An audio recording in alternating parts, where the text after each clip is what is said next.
Ladies and gentlemen, welcome to the URLC Prelims. Volts here with Gaugen to start the night. Again, if you're looking for the main crew, the main card, it's coming up right after this. Top Gun's lovely face and Mustache's awesome mustache will be here soon, but for now, Gaugen and I are here to hold down the fort. Indeed we are, and Volts, thank you so much for the warm welcome back. My second time here for prelim action, but we all know that this series, along with the rest of this URLC card tonight, all of these matches looking very close on paper, scary competition for all these players. Everybody watching at home is in for a fantastic evening of Rocket League. Yes, they are tonight's SSL main event. Cobain and Mittens. That is quite the matchup there. Those two competitors so even across the board. Derek has got a quite, I would say, a difficult matchup with Barney. There's some disagreement in the green screen room, Gaugen, to decide on that one. And then, of course, our champ division tonight, Fear and Kia. And then the most important matchup right now, Blue Screen and Night Sky. Absolutely. I'm raring and ready to go into this one. Both Night Sky and Blue Screen, a little bit of work to do to avenge some previous URLC losses that they have incurred. But like I said earlier on, this is bound to be one of the closer matchups to happen. And you mentioned everybody else on the rest of the card too. You know, I personally got to see Derek go up against Vince back in the first prelim that I covered. So definitely keeping my eyes on Derek, seeing whether or not he could pull that off. It's a tall task against Barney, but that's in the future. Right? Night Sky and Blue Screen, we expect these two to play so close to each other, but only time will tell once they hit the pitch. Yeah, this is such a difficult matchup here to pick, and I really still haven't made up my mind on who we want to win and who we think will win this matchup. But the story that we have to address, Blue Screen has been dealing with some illness. He hasn't had the time to prepare that Night Sky has, and maybe that preparation will benefit Night Sky here. But the players are down to the pitch, Gaugen. It's game number 1 of a best-of-3 series. And where else to kick this one off than the beautiful Gilded Utopia Coliseum as well, looking so fancy as ever, and we're underway. Night Sky taking to the orange side of the pitch to start things off, and looks like we're going to have a little bit of a reset of the lobby here for game 1. So false start, but it's all right. We're going to get into the action as soon as possible. Yeah, I think we had a little bit of lag on everybody's side. There wouldn't be Rocket League without some lobby issues. So never fear, we'll get everything reset here. But again, Gilded Utopia Coliseum, the site of tonight's action, Gaugen. It is a gorgeous, gorgeous stadium. I love what they did with it. Oh, absolutely. There's been this trend lately from Psyonix, right, to go for the new season maps and not include that much grass on the field. And while there are some small patches here on the Gilded Utopia Coliseum, it feels like just the right amount. It's a fantastic setting for some Rocket League. And I have to say, if we're talking designs and, you know, just right off the bat, first impressions, Night Sky, beautiful Slurpee decal there on the Octane, clearly trying to win the favor of yours truly. And it might just have worked out there. We'll have to see, though, once the reset starts, if it translates into some goals scored. I would say Blue Screen is in his classic blue and yellow. A big fan of that as well. My old colors were blue and yellow as well. That's his classic that you see on his TikTok, on his stream, all across his socials. And again, both of these competitors, streamers, content creators, you can follow them. Make sure you head to the URLC website to catch up with them. You can see their records here at the URLC and what they do outside of the URLC. But Gaugen, a little bit of a false start, of course. It gives us a little bit more time to break this one down. I'm going to go ahead and make the pick here. I think I'm going to go with Night Sky. I think the preparation, you know, it's unfortunate that Blue Screen did fall ill in the weeks leading up to this event, and I think Night Sky was eager for this matchup. I think he took his time to prepare, and I think this goes the distance, but he will come out on the 2-1 win. And you know, I just did talk up Night Sky in the Slurpee decal, so you're kind of setting me up for failure here to jump ship and go with Blue Screen, but I will go with Blue Screen here. I think this could work out as a very nice pick-me-up. We talk about recovering from sickness, but there's no better way to pick yourself back up from that than to get a solid win in this best-of-3 under your belt. But I'm right with you there. I'm hoping for 3 games. I'm hoping this one goes the distance because these two players surely can make it happen.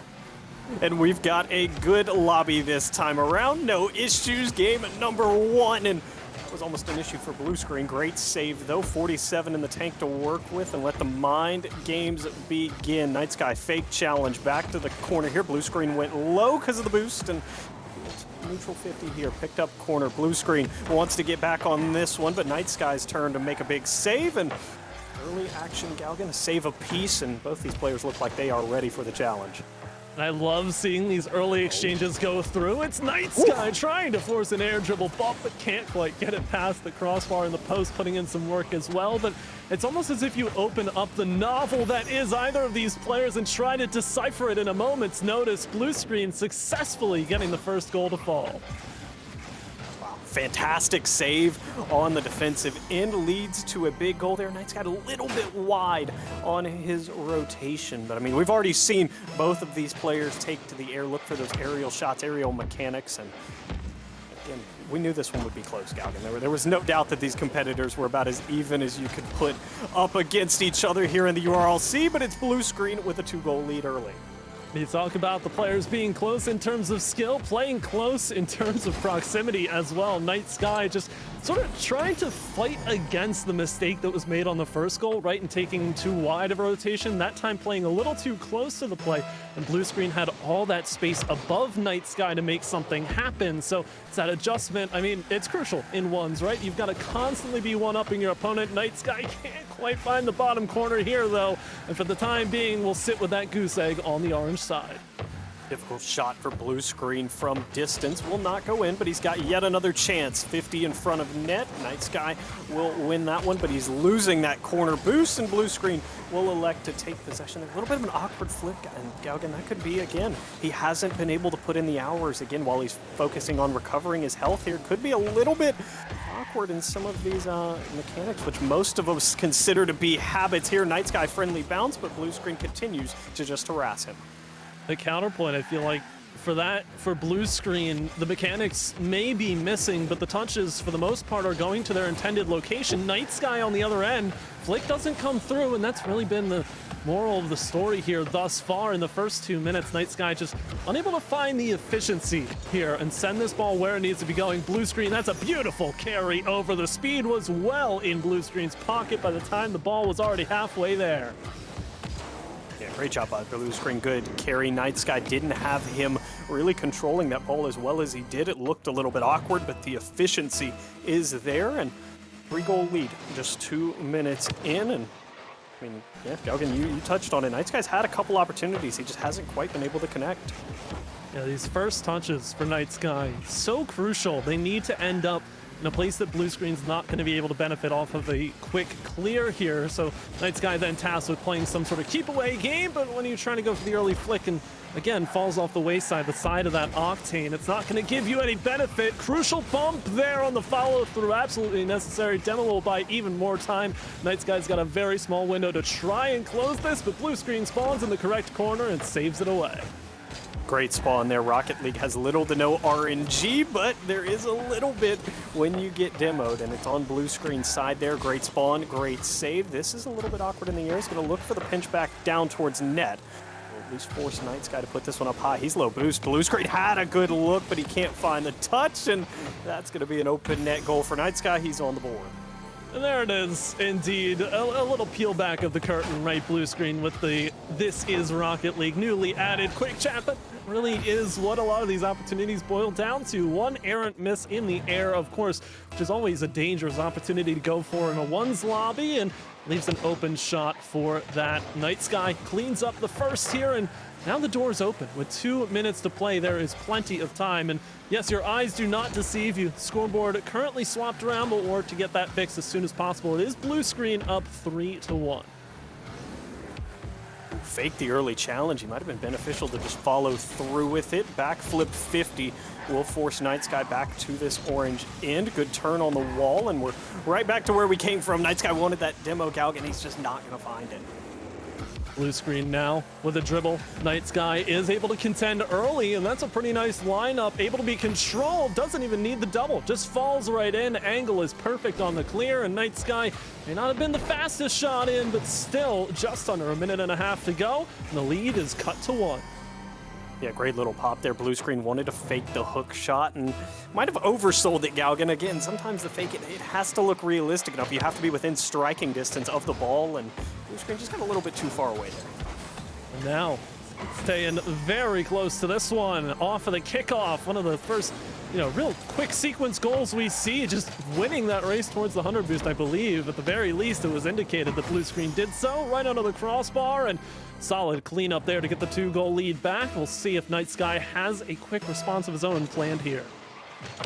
Great job by Blue Screen to capitalize on that opportunity. Again, you built that 3-goal lead, you conceded 2, and you snuff out the momentum with a big goal right off the kickoff. And now you force Night Sky to play from behind even further. Just 108 left. Night Sky, there's a good fake. Blue Screen headed past, and he'll just walk this one in. It's back to just a 1-goal lead.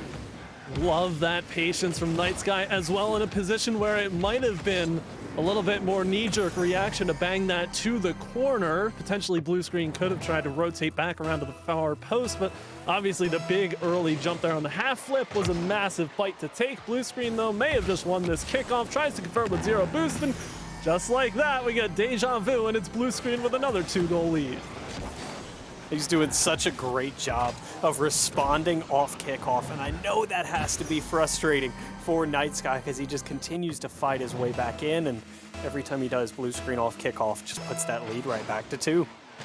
But now, with just under 60 seconds to play, it's all on Night Sky to try and claw this one back into contention. Surely has been warming up into it as we have progressed, but needs that it factor to shine. A nice close flick here right under the crossbar. Look at that placement for the 4th.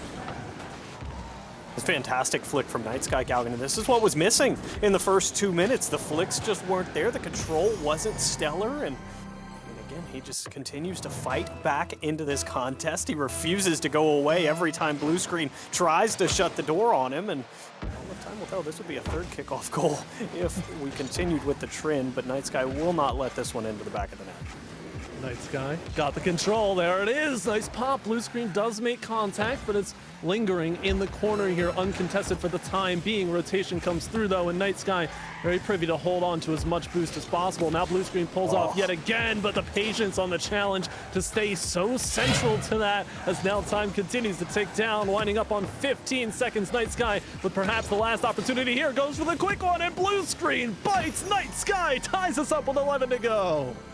Blue Screen's been faking these quick challenges all day, and he finally commits to one, and it's not the one to commit to there. Night Sky, just a big pop, a little double jump action there, and wow, we have come full circle, Galgan. Fresh game with 11 seconds left. In a situation where we really would have favored Blue Screen coming out of the first half, all of a sudden we're tied up. Blue Screen, though, one last opportunity, potentially plenty of boost in the tank. It's popped up right in front. We'll have to get a very awkward redirect to get it, and Night Sky will calm, cool, collected, punch that to the corner, and we've got overtime in game 1. Overtime indeed. Galgan, they're making us look like geniuses here because we said this is about as close as you can get, and of course we had to overtime. Friendly pop from Night Sky. The control, he'll find the angle, and just like that, despite a 3-0 deficit, Night Sky's taken game 1 6-5. Massive catch there against the ball, popping back down. A little bit of help from the friend in the ceiling, but Night Sky punches it home, and so you can call it a little mini comeback as well. It's completed here. Game 1 in Night Sky's pocket, and what a way to get it done as well. Force OT, end it quickly, moving on to the rest of the series. Big morale check for Night Sky as well, because again, back-to-back kickoff goals after he closed the distance down to 1. It immediately went back to 2, and he just refused to go away. He got his flicks together. He stayed calm when he needed to, Galgan, and I mean, again, it's what you have to do in ones. It's a long game. Yes, it says 5 minutes on the clock, but I mean, we just took 8 or 9 minutes to get through that game. It's fantastic looking at the statistics here as well. You know, kickoff advantage did slightly rest with Blue Screen, which we anticipated, but it is one shot that made the difference. 11-10, Night Sky takes the advantage, and 6-5 is the goal advantage. So again, these players playing about as close as you possibly could in this series. Now, the onus really, though, is on Blue Screen to have that ice towards the end of the game, finish things off, and potentially bring us to a third in this series. And again, we are working on getting that overlay corrected there, and I mean, if Night Sky avoids a slow start here, Galgan, in game number 2, I mean, That's a bad writing spell for blue screen here because, I mean, 3-0 lead, you end up having Night Sky come back. If you don't build another early lead, we might be done in 2 here, but blue screen's resilient. I expect him to win game number 2. I'm still holding to the script. We're headed to game 3. I'd like to hold to that script as well. And, you know, something to, again, touch on for blue screen here going into this. Not exactly having too many problems with responding early off the kickoff. And we see the card change come in. The Fennec has hit the pitch here for the first time in game 2. But if Night Sky is the one to get out to the early lead, you've got to remember that blue screen had the kickoff advantage in game 1 and certainly could punish if they fall in his favor. But for the time being, early goings, 30 seconds about to be eclipsed. And blue screen with a nice little dribble and deke, but Night Sky denies it at the last moment. Blue screen was really setting up for the 50 there. He wanted the dunk on Night Sky, but a little hesitation out of the save. That's a fantastic bump, has the boost in the tank and the angle, and just like that, blue screen up 1-0.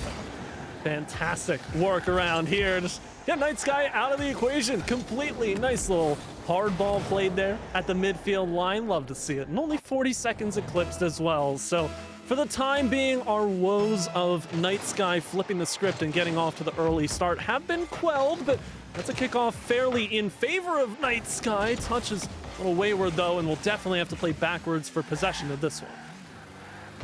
Blue screen wary of how close he wants to get here. Elect for some shadow defense, went for the challenge, and, well, Night Sky just let that one roll straight under him. The mind games continue to work for Night Sky.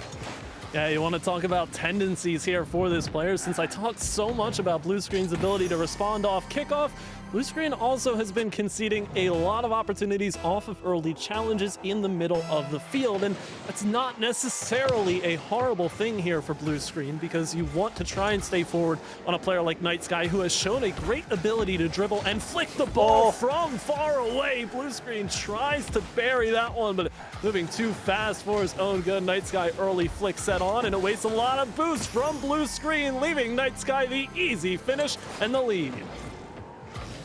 Blue screen faked that early challenge, but he's just in a little bit of an awkward situation. He doesn't have his second flip by the time he makes contact with that ball, and it lands right on the hood of Night Sky, and he's just not going to miss that, Galgan. Absolutely not going to miss that one. Perfectly done, and Night Sky looking to punch home a third. No, the top corner. I held my breath, so it looked a little shaky, and listen, tough opportunity to punch home. I'm sure Night Sky had barely any boost, if any, so can't fault him too much from that position, but blue screen is barreling back the other way. This one will careen off the back wall and pop up in favor of Night Sky, who's looking for more control. Blue screen's challenge goes wide, and for the time being, boost in control of blue screen, but looking for a little bit more here. Had to be wary of that demo from Night Sky as well. Knew that the back check was coming there, and it slowed down his progress in that corner here. Doesn't quite have the read in his corner, and Night Sky barreling forward gets a good pinch back over the box, but blue screen will see it to the side. He's got nothing to work with, but Night Sky also facing the wrong direction will elect to keep possession, and we're back on the orange end. I love the awareness here from Night Sky. Gonna take advantage of this one. Tough flip to make out with 0 boost, so trying to bank on the challenge, but again, just putting pressure on the ball here, making sure blue screen doesn't have the intended path of least resistance and has to at least try and go through one challenge. Early flick goes above the crossbar, unsuccessful. Night Sky looking to clear this one aside, but with the goal lead and the series lead in Night Sky's pocket, he's got to be real happy to play the possession game at this point. Yeah, perfectly content, but a 1-goal lead in ones is nothing, so he has to be careful. Early challenge here, and Night Sky will win that one. He's awarded a wide open net. It's 3-1.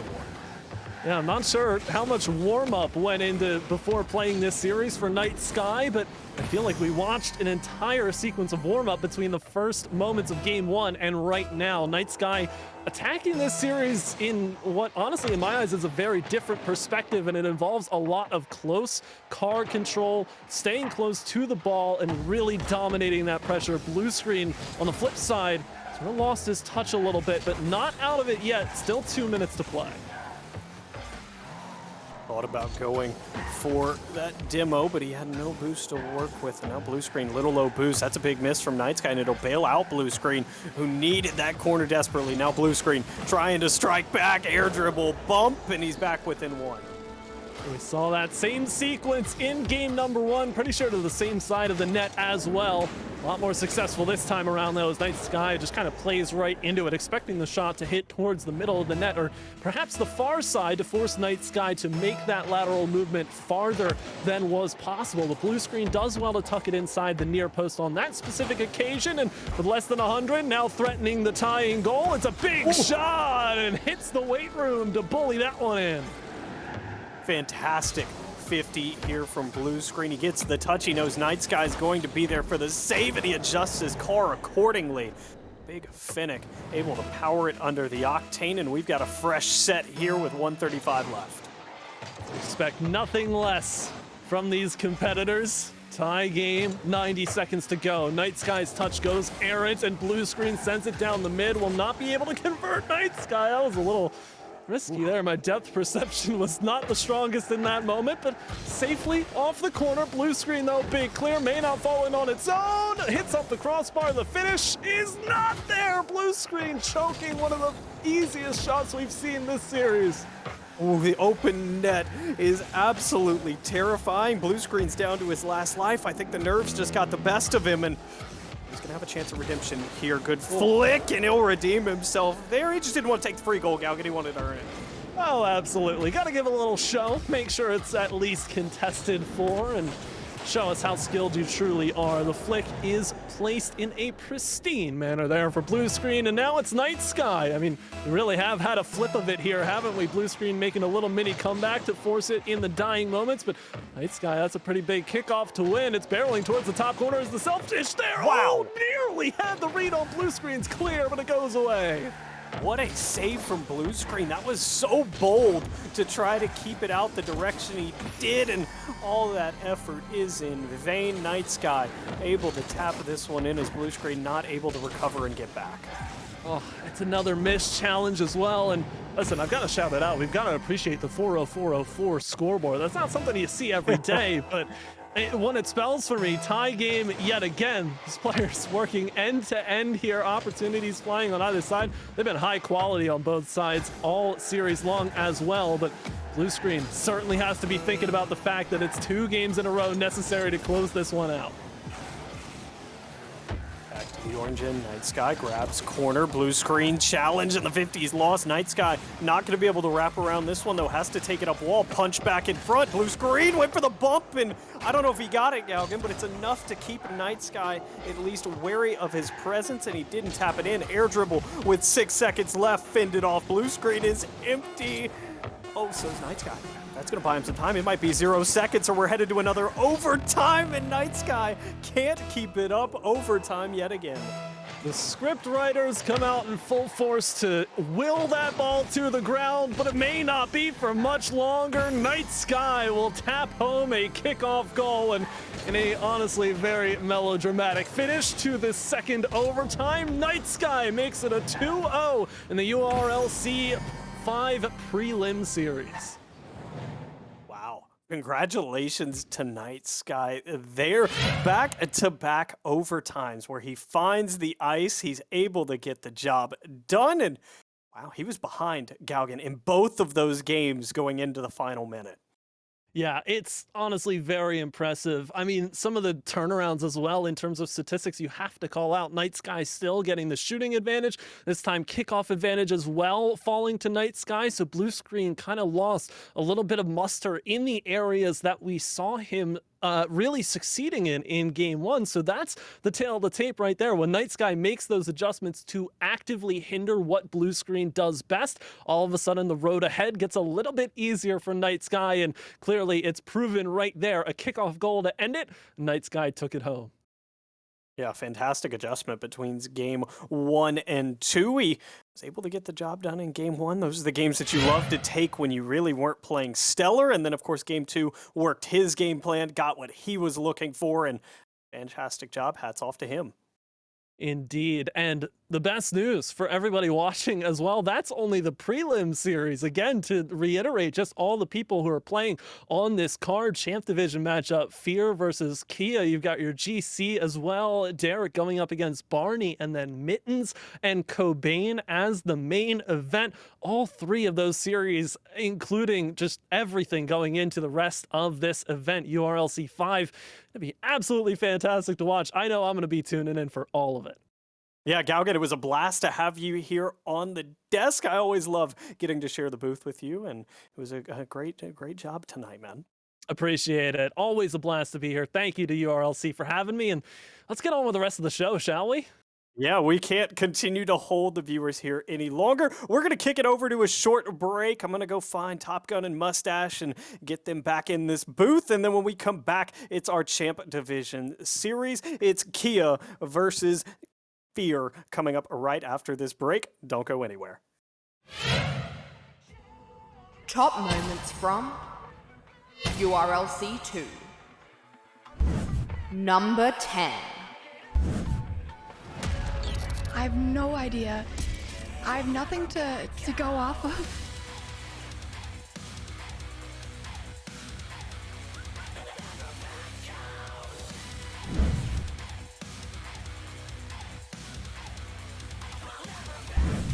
Number 9.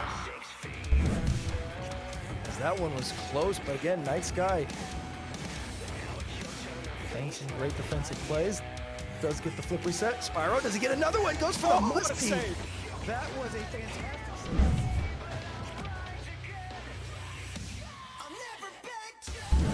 save. Number 8. Nikki does have control of this game so far. Great job by Kia to stay calm here. She grabs the possession. Leaves the possession to Kia. Can Kia get the flip? She does, and finally gonna put the first one on the board for herself.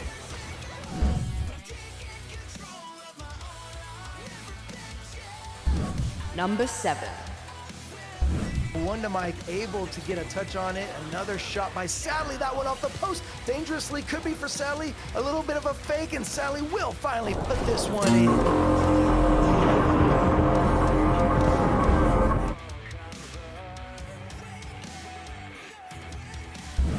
Number 6.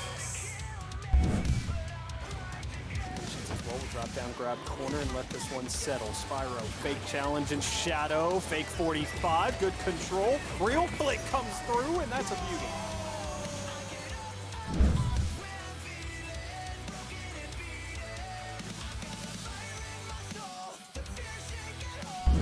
Number 5. I think that'd be a thrilling end to this game, and potentially the end of the series. Remember, Nikki currently leading in the series right off the crossbar, though. Kia puts it in and finally takes the lead for herself here.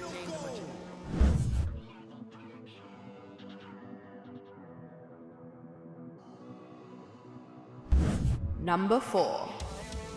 Backboard, Wanda Mike gonna have to wait on Sadly's touch, and we'll be back into the blue box. Now a long pop incoming. Wanda Mike, reset, over. We're just gonna use it to wave dash and catch and dribble.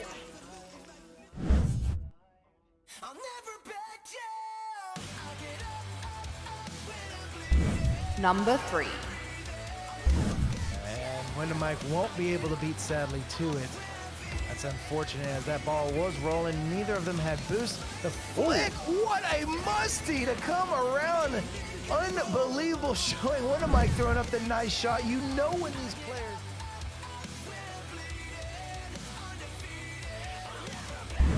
Number 2.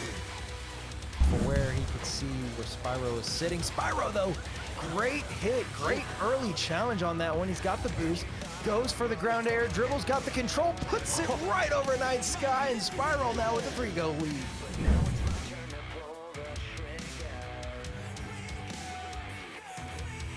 And number 1. It was a great setup, and he did get the touch, but like you said, oh, Wanda, does he drop it down? He does! Unbelievable double tap. Sadly calling out the nice one, and we get that equalizer. Fantastic showing.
I don't wanna wake up and let my dreams die. This moment I'm making mine.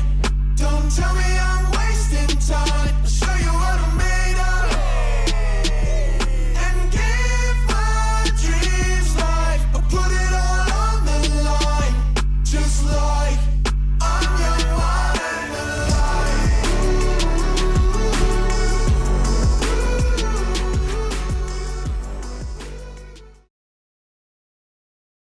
She call, I put her on blacklist. I call that options. They can support it, get dropped quick.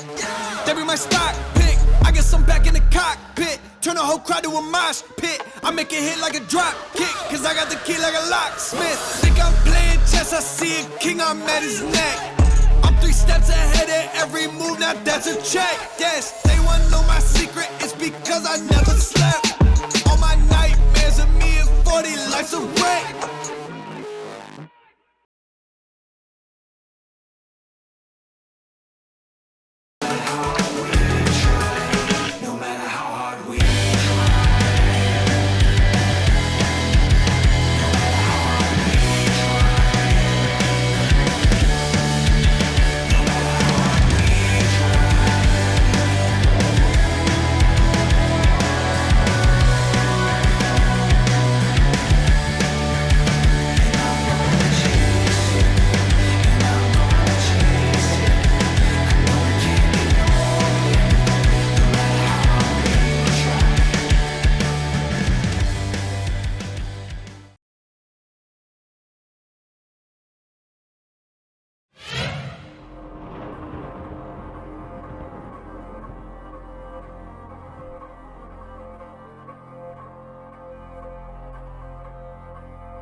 The sky grows dark, decay underneath. The ravens in the sky, and kings shall deceive. We have come into the night, thunder and rain and war a night. We have come into the night, thunder and rain and war a night. We'll fight, for kings, for Ragnarok. Bring her up for Ragnarok, bring her up for Ragnarok, bring her up for Ragnarok. Welcome to Valhalla. Bring her up for Ragnarok, bring her up for Ragnarok, bring her up for Ragnarok. Welcome to Valhalla. I can feel it in my veins, the warrior inside of me. Bring her up for Ragnarok, bring her up for Ragnarok, bring her up for Ragnarok. Welcome to Valhalla.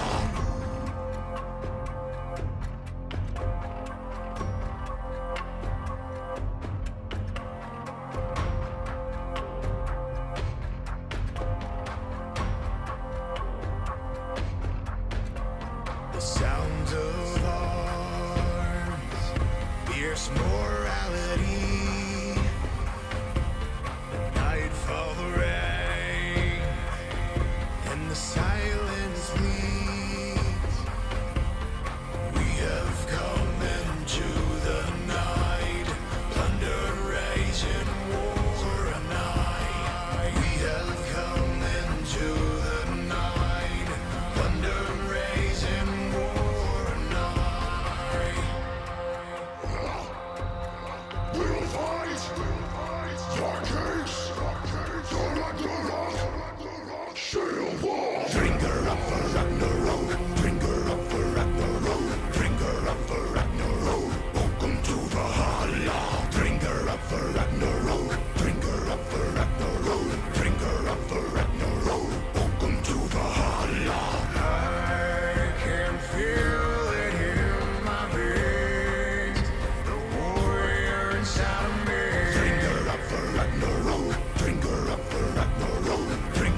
positions. We're going to go into our positions. Let's head to the skybox for game number 1, a best-of-5 series. This should be exciting. Bixby's trying to pick up some boost pads, a potential be in the season 1 of Can He Turn? He does! The pitch. He's going to put this one in after that demo. It's definitely going to be so. 11-2, 32 seconds left. Cobain impressed me. He impressed me with his mechanics. Cobain's defense is incredible. Like I did against Barney, me and my friends, we're gonna work on my mistakes by doing 1v1s. I gotta take Cobain winning the series because I'm playing him next, so I gotta gas him up, you know? Just doesn't quite have the boost there. This one, a good flick will sneak past Barney. This one, and that'll tie our scoreline. Found an answer. 12 to play with off kickoff, and he just sends this one in. It's Cobain's turn to go to work, and he'll just turn and pop at this one. Low boost again, the nemesis of Barney. Barney's gonna need a miracle. Yeah, there's 10. Oh, we can break it down all you want, but Cobain just put on a clinic. It'll finish 12-3. Both of my matchup I've won flawlessly. I hope to keep it that way for the rest of the season. I think my 1v1 against Mitten is going to be really fun to watch for all the viewers. Our game seems always close for like 1 goal, 2 goals. It's really close, and I'm really excited. I know Mittens, I've played with Mittens, I've teamed with Mittens, and I do know his 1v1 abilities. 2 big names in the Rocket League community. Both of them battle it out here, and he's boost-armed heavily. Mittens taps it in. Able to really slow down the pace. Gonna definitely go for a mechanic here to start us off up. Flip reset into the back of the net. Despite being down 1, he's up for yet another mechanic. Flip reset off the air dribble. He fakes it under Derek. Fall on you purposefully, making sure that you don't get the attempt at an aerial out there on the pitch. Mittens faking this one. Gonna get that little bump. And a great play, 3-goal lead. So I didn't know that Cobain was Lubby, because I never heard of Cobain, and it was weird that I never heard of him. And I played against Lubby, I feel like, so many times over the years. Definitely winnable, super winnable. Just got to play well. Is Cobain going to get a godly version of Mittens, which I think anybody who watches Mittens have seen? And if he gets that version of Mittens, I feel bad for Cobain. Honestly, I'm just going to grind ranked to try to, you know, be on form for when the match is, and hopefully I do well.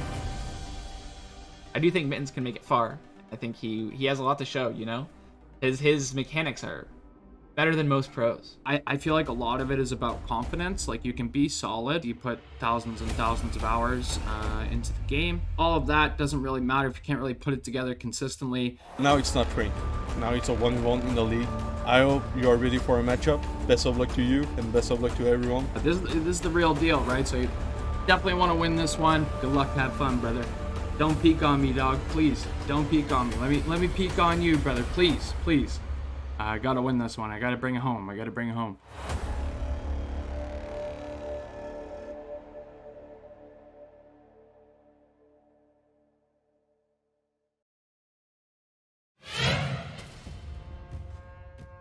I have prepared perfectly. I have created a preset that matches TRK and Khaled's Fennec that they use all the time. I'm guaranteed to win now. No. And the reason is because if I'm driving circles around the map, not even I know what's going on. He will have no clue, and it's going to throw him off, and maybe it'll work, you know? I'm going to just stick to my plan, be as annoying as possible, and, you know, maybe try to tilt him a little bit. Not on purpose, but just for the edge, you know? I'm not going to do as much specific gameplay analysis against him as I did against Rainy and Cobain. I'm going to do this so I don't really psych myself out. When you go into a game with certain expectations, such as like, oh, they're going to flick here, they're going to fast dribble this, they're going to do this off the wall, and then they don't, you know, it hurts your, like, mental, I guess, in the game. Honestly, I'm just going to grind ranked, you know, some SSL 1s. I'm already SSL, so, you know, what better practice for an SSL opponent than to, you know, play SSLs. I'm going to do 1v1 against high-rank friends. I've seen it's working. Me and my friend, we're going to work on my mistakes by doing 1v1s. And yeah, that's pretty much it.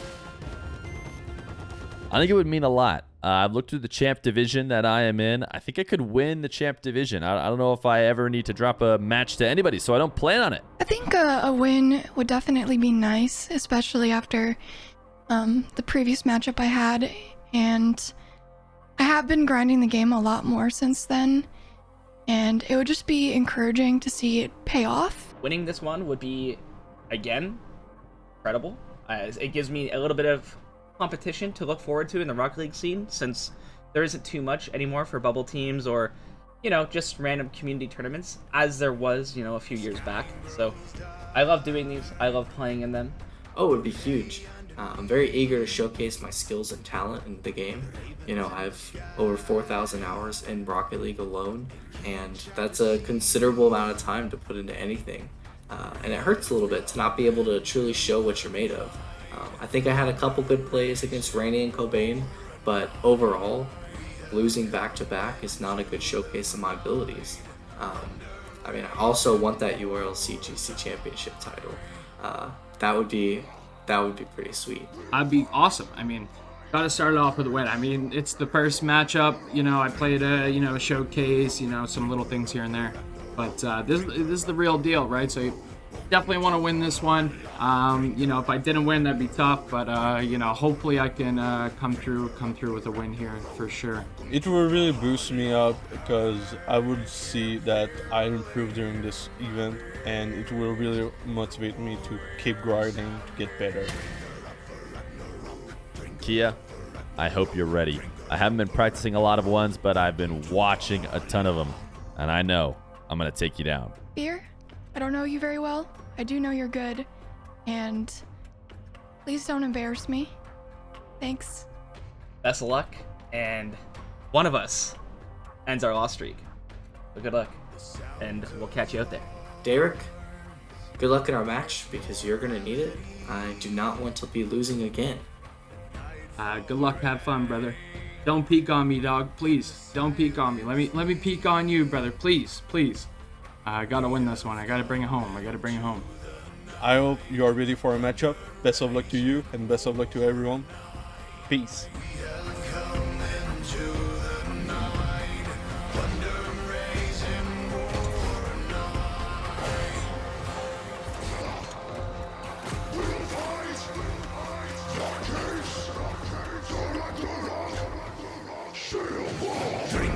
Champ Division. Fear versus Kia. GC Division. Derek versus Barney. Music by Peyton Parrish. And the main event, Mittens versus Cobain.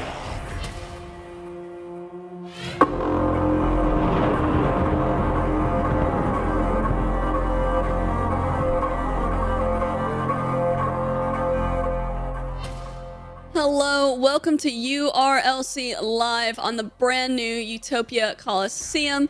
We've got the 5th event of URLC, Season 1, Mittens versus Cobain, with your theme Ragnarok by Peyton Parrish. We also have 3 $50 Amazon gift cards to give away, one between each series, so make sure that you stick around for those. I'm your host, Top Gun 7, and on the commentary booth with me, I have the one, the only Mustache, as well as someone you just saw not too long ago, Volts. I'm gonna hand it off to Volts for him to talk about the prelim series that we all just experienced not too long ago. Volts? It was a fantastic prelim series. Night Sky and Blue Screen went at it. Night Sky finally got over the hump here in the URLC. He's been grinding for that first win, and you know, it was unfortunate for Blue Screen. Had the lead going into the last minute for both of the games, Mustache, and just couldn't quite close the show.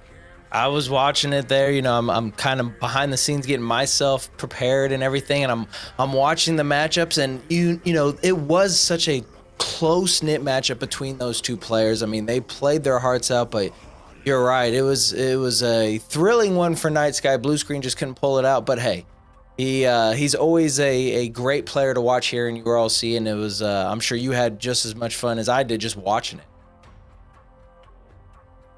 You know, Yeah, I would like to give a I was just gonna say a fantastic show, Top Gun, and you know, speaking of show, you're right. We've got to get this one rolling forward. Yeah, I just wanted to give a quick shout out, of course, to you and Gaugen for casting those or that rather fantastic series between Night Sky and Blue Screen. Congratulations to Night Sky, by the way, for catching that win. If you guys don't know how the URLC works, we have 3 series for you guys tonight. The first 2 series being a Champ Division best of 3, and the GC Division also being a best of 3. And we also have an SSL Division that is a best of 5. So, and you guys also get a chance to win a $50 Amazon gift card for every series through viewer predictions. So I just wanted to give a quick shout out to them, as well as, you know, letting you guys know how the URLC works. It is going to be a fantastic showing, Mustache. Oh man, you know this. We'll see a little bit of the hype that we'll have for this matchup. But yes, Champ Series, Fear and Kia should be a good one. We've seen both these players around the URLC before, so they're not, you know, new to us, maybe new to some of you viewers if you haven't checked them out. Believe me, you need to check out both of them, whether it's their streams, TikToks, whatever have you, any of their socials. Make sure you look them both up, both solid players in their own right. And Fear, you know, he's doing casting and his own show matches as well. So definitely check, you know, some of the stuff he's got out on his stream. But Volts, man, I'm so excited just for this one, not only, but across the other matchups too. But this one should really kick off the night and get us excited. Yeah, I'm super excited for this matchup. The viewers were seeing all of the promo packages from the past that we have done here at the URLC. Again, the production quality is top tier, and I believe we've got a Champ Series promo package for tonight's matchup, so let's show you guys what that's all about. Mannequins, you guys have to put it all out there on the pitch. Down to the pitch for game number 1 as we get ready for this best of 3 series. You want the crossbar on your side, but not going up against you. The fake coming out. Plenty of time for Dannikins to turn this one around, but remember, it is only a best of 1, and the fake coming out yet again. He's going to have all the time in the world for this one. Fear's debut was very surprising. I think most people watching Fear didn't really know what to expect from him. I don't know how many times he faked Danny on the first game. Boost management for Dannikins has been kind of plagued by the fact that Fear is just going for every kind of boost steal. He's going to have to track all the way back to his own end to find boost. Dannikins coming charging forward, will just be faster. Bump again from Dannikins, taking a page out of Fear's book, but got a little greedy. Danny was finally starting to feel herself and finally starting to gain some confidence, and then she went for a ceiling shot. He basically just watched and waited. He was ready. He was basically waiting for the mistake. He was doing what you should do, right? To me, that was the game-changing moment when she went for that ceiling shot and she failed. That's basically when it was officially over. That might be it. Can she get around the ball? No, she's going to elect to go for it off the wall, off the ceiling. Does she have the flip? She does, but hits it a little more awkward than she wanted. That could be the go-ahead goal needed. Just look threatening. Fear looks a little bit caught off guard, but he's not off guard for this one. It's a laser to the top left. I was not too worried against Dannikins. I think she was a little bit nervous, but I think I had her from the beginning. As we start to approach that first a minute lapse, he has got the control, gets the boost. Nikki taking it away, bounce favorably for her, and it bounces around. Can Nikki put that in? She does. Corner as well, excuse me, Kia, and this time it's Nikki on the flick, make it 3-0. I think that match came to pure nerves. I think that Kia did not get a chance to demonstrate what she can do. Having all that build up, and especially how much dramatic effect we put into like who this mystery opponent is going to be, and having absolutely no idea what to expect. Suddenly it's Nikki and you know who it is. Might just work out for us. Nikki's gonna put that one in. Kia will earn her the midfield boost. Great angle as well. We go back and forth. Mustache here, good 50. Honestly, having a mystery opponent for the last time I played threw me off a lot. Nerves definitely got the best of me. I think in a rematch, I would do a lot better. I'm definitely up for a rematch. Potentially the end of the series. Remember, Nikki currently leading in the series. Right off the crossbar, though. Kia puts it in. One out, but instead, Kia's got the first lead here in game number 2, and just as long as she has it, she does it. He would love to end the series, but a good read from Kia will at least buy her some time back in front, and Nikki, on 1 second, has gotten the lead. She also competed in last one driving, so it's her 3rd time in a URLC stage. I think that the nerves are going to be very different now, and Fear's got his handful on this one. I don't know if Kia is preparing for me personally or not, but she better be, because I am coming to take her down. Preparation? No. And the reason is, if I'm driving circles around the map, not even I know what's going on. He will have no clue, and it's gonna throw him off. Maybe it'll work, you know? Have prepared perfectly. I have created a preset that matches TRK and Khaled's Fennec that they use all the time. I'm guaranteed to win now. Knowing that Fear has a win against Danikins already does have me a little worried, because Danikins is a very strong player. However, because I already have a loss, I don't really have any expectations, and I think that will help my mindset. We'll see. Hopefully that pays off for me. Champ division that I am in, I think I could win the champ division. I don't know if I ever need to drop a match to anybody, so I don't plan on it. Fear, I don't know you very well. I do know you're good, and please don't embarrass me. Thanks. Kia, I hope you're ready. I haven't been practicing a lot of ones, but I've been watching a ton of them, and I know I'm going to take you down.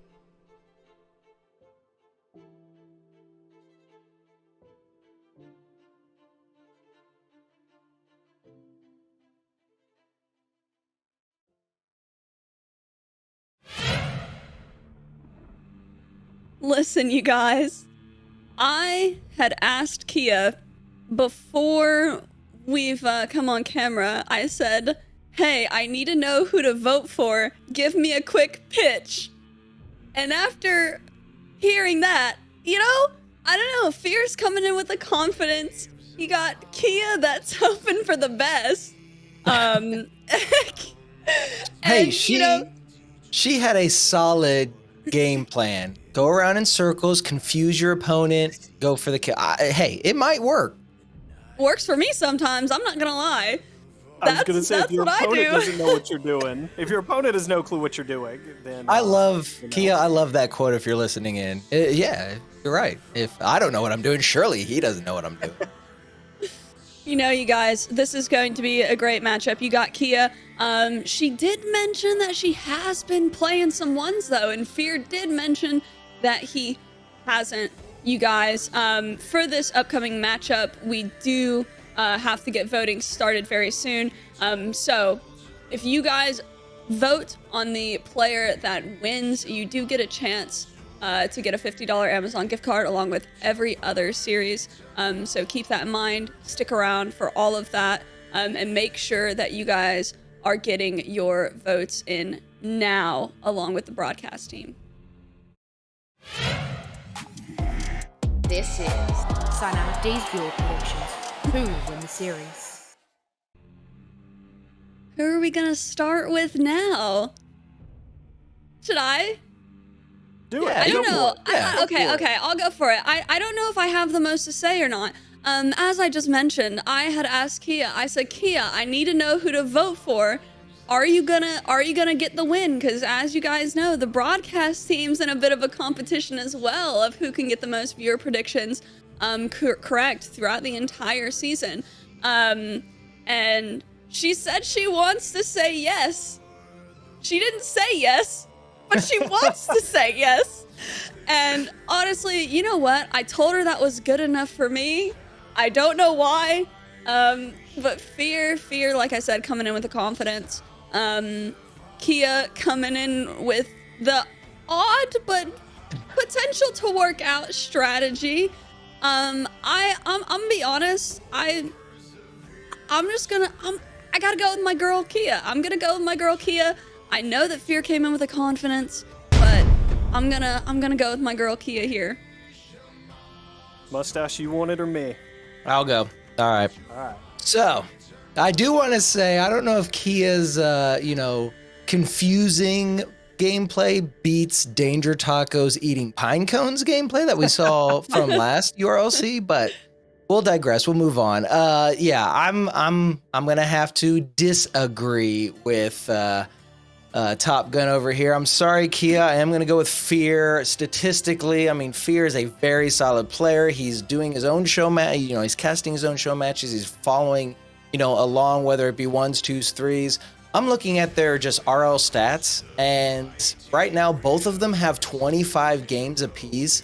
I think Fear's sitting at like champ 2, and he's got a 5-game win streak. I don't know when the last time he played ones. You know, I don't get to see that. It just shows me how many games he's got played in this current season. I got to go with Fear. Statistically, he's the heavy hitter. I like that evaluation, Mustache. And I mean, chat is all over the place. Fear's got that little lead. Again, hashtag Fear if you're voting for Fear, hashtag Kia if you're voting for Kia. We put our votes in as well. And I'm going to look at this as like classical training. Last time Fear played, he was in the middle of his Swamp event. He'd been streaming for 6 hours before the event. He was casting, match adminning, and so I went against him. And I learned my lesson. So call this classical training, call this learning from your mistakes. I doubted Fear once before. I can't do it again. It's nothing against Kia. He's just already proven me wrong before. I'm going with Fear. Mustache, I just want you to know that I believe you typed exclamation point. I did. Not... I fixed it. I just wanted you to know, man. I just wanted you to know. I couldn't believe that. I was like, wait a minute, I did type exclamation point. But guys, don't pay attention to me. Just click Fear, click Kia, click who you think is gonna win. Look at the gameplay that you can see from these two players just right here. I mean, this should be a good matchup. Don't get me wrong. Yes, it does seem like Fear is the heavy hitter when you're looking at the pure stats, but again, Kia is a sleeper player. She can definitely come out and hold her own. So I, could definitely be proven wrong. Remember, if you guys, guess correctly, you have a chance at a $50 gift card, and we've seen these gift cards get tossed around a handful of times. So it's gonna be tough, Volts, but I still think Fear has it. You and me going both Fear. We've got Top Gun by herself over there on Kia's side, so maybe we can kind of close that gap that Top Gun has on us. Yeah, that's the big goal. Again, Top Gun does lead the desk as we watch these gorgeous player intros here. I mean, again, the production quality here just so high, and Top Gun's lead not about to be very high after this, Mustache. We're closing the door here. I'm feeling pretty good about where we sit on this one. Chat on our side as well, 59% to 41. That always makes me feel even better. Oh yeah, I mean 59%. To be honest with you, I'm a little shocked it's not a bit higher. The Kia fans coming out and showing the support for her. So again, you've got to watch out for her. She kind of jokes and says, hey, I'm just going to kind of run around in circles and kind of confuse my opponent. But she is a much better player than what she's leading on to. I'm sure anybody who's coming in as a fan of her knows that. She's so humble and everything. Fear is too. But this one should be a good matchup. You can't say that it is a guarantee win for either of them. But right now, game number 1 of a best of 3 between the two of these should be a thrilling matchup, Volts. I'm excited to see what will happen. I am too, and the way Kia was talking, it almost feels like a little bit of a hustle, trying to tell Fear not to worry about her too much. It looks pretty calculated right now, but the fake challenge doesn't come through. Fear can't quite connect, and his retry will go into the back of the net. It's an early 1-0 lead for Fear. Yeah, and there's just a good attack coming out from Fear. He had no boost. Kia was a little awkward and just kind of fell a little bit too close to the ball. And even though the Octane seems to have one of the, better turning radiuses throughout the game, it definitely is tough to turn at a slow speed like that and make the attack. So unfortunately it goes by her, but she's going to be able to get this one in. And just like that in ones, it doesn't matter until the final time hits 0. We're all tied up. That's good news for Kia there if she can win the kickoff advantage, and she was speedy to that one in the corner. I mean, Fear just barely picking up corner boost, and by the time he grabs it, Kia's already on top of it. There's interesting kickoff right there. Kia does come out with the first touch, the first possession on it. Fear's going to put a challenge on it, and Kia keeping it in the corner. We all know how dangerous these corners can be, so you almost want to watch out how quickly you attack because it can definitely go awry and be in an awkward position. Kia going for the demo, can't get a touch on Fear. He gets the clear, she takes the midfield boost. Let's see what she can do after that. Uh-oh, she was a little bit awkward, and Fear, even on low boost, just barely able to pop it over. He'll take advantage of, the car just a little bit parallel there, excuse me, perpendicular rather than parallel. Not the best place to shadow from, and Fear's got his lead back. Yeah, I think Kia was thinking that he was a little bit further away from the ball and didn't realize how close the ball was to herself, so by the time he got connection with it, there's no way she was going to be able to jump fast enough. And another powerful shot coming out from Fear. 2-goal lead in favor of him. And wow, 74 miles per hour. Just a great read off that sidewall. Puts it in. Kia just can't make the play. I was going to touch on that. He got all of this shot there. Friendly bounce from the sidewall and the ceiling. And I'm going to put that one away there. That was a tough ask of Kia to try to save that one. This is a friendly kickoff for Fear, but Kia will lose the race to mid-boost. I thought she won it. Fear took mid and corner, so it'll force her all the way back. That was a good boost steal to come out from Fear, and an even better Fennec flick right there. Kia has to stop in her track. She can't do anything with it. Fantastic play from Fear. And I do feel it was because of all the boost. She had nothing. 17 when she went for the challenge. Yeah, Mustache, I actually thought she went all the way back, but she turned it mid and went for the one-time challenge, and Fear was ready for it there. So good map awareness from him to understand his positioning and her positioning there. This is a dominant kickoff. It's taking forever to come back down, and Fear can't quite find the angle. Yeah, you always hate those balls that just kind of float there. You want that thing to just be as heavy as a stone and fall to the ground so you can make the play, and Fear just couldn't get the touch. He does get one right there. Kia not going to be able to connect. She's got no boost. Fear putting a shot on, and I thought Kia was still going to be in a good position, but just past her nose, able to get the touch and just kind of help that one in. Fear with a 4-goal lead now.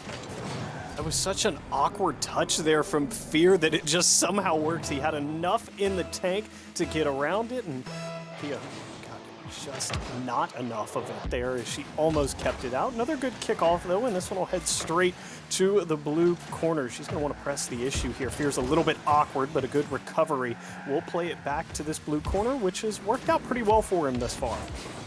Indeed it has, and you know what? There's plenty of time for Kia to turn this one around, but that one, unfortunately, is going to be another one in the back of the net for Fear. Kia going to have to claw her way back if she wants to make this game, more even matchup. Right now, she's down 5 goals, still doable with, just under 3 minutes left in regulation, but she's going to have to get a good kickoff goal or something. She needs to put something in the back of the net here soon. I would say it's difficult for her, Mustache, to not look at the scoreline right now because it reads so poorly. But like you said, we've just barely crossed under the 2 minutes played mark. There is an eternity left in this game. So just have to battle the forces within you that tell you this one's over and just continue to fight here because string together a couple goals and you're right back in it. Fear's awkward here. That one will miss near post and will be bailed out of his poor positioning situation here. And now he's got some space to work with and, well, never mind, he's a million car parts on the pitch.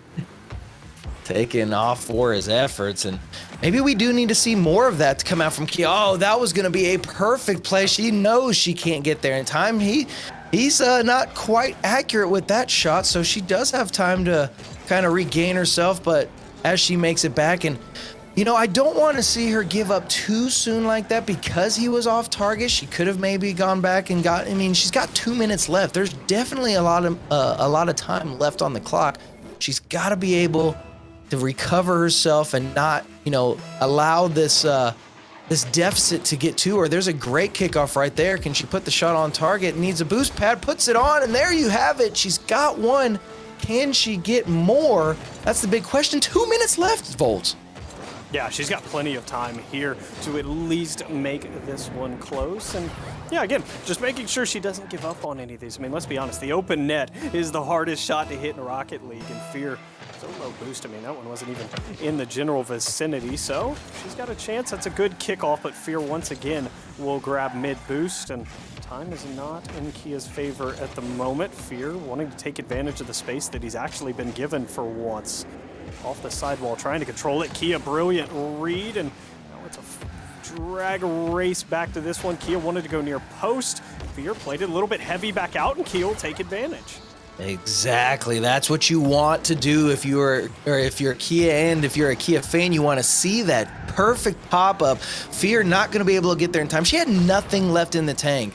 and still able to put that one in. Great play. She's within 4, 1:38 left on the clock. Plenty of time. As long as she can be methodical, come out with these kickoff wins. Another great one. She does get bumped. She's just got to get in the way of him, and he's still able to basically pool shot her to get that one cleared out. Unfortunate for Kia as she regains a few boost pads. She's got 44 in the tank, and another dangerous Fennec flick to come out. Unfortunate break there. That could have gone so differently if she ends up scoring it. It's a good 45 flick from Fear. Not the best placement. Just caught Kia in such an awkward situation, Mustache. You never know if you should early challenge. Do you try to shadow defend? And by the time you really make up your mind, it's just a little bit too late. No doubt about it. In fact, when you're talking about those challenges and stuff, if you had if you had a 2v3 or 3v3 situation, nice. There's a good play from Kia to put the fourth one on the board for her. She's back within 4. Kind of back to that previous point, when to challenge. It is definitely tough to know whether you should shadow or whether you should early challenge, and you feel like when you've got those players on the pitch, you can definitely challenge a little bit sooner. But when you're stuck here in ones, you've got to be more methodical, and that's where ones helps out so many. And Kia, not going to be able to put that one on. Again, another close attempt for her. But just snakes by. Fear's going to put this one in. 55 seconds left. Back to 5, his lead goes. And every time I feel Kia gets so close to closing up this deficit, Fear is able to just sneak one out because the shot isn't quite on target, Volt. So hopefully this is just her warm-up game, and maybe we get a full 3-game series out of this. I would agree. It's been hairline difference on the goal line for Kiev. A couple of these have ended up in the back of the net. I mean, we have a 4-goal swing on our hands. This could very easily be 7-6 right now, but got to convert the opportunities that you're given. And again, sometimes, Mustache, it's the nerves. We've been down on the URLC pitch in the charity event. We know how nerve-wracking it can be to play in these events, and sometimes it just takes you a minute to overcome the fears in front of you, and specifically this fear. The fear is starting to set in with Kia.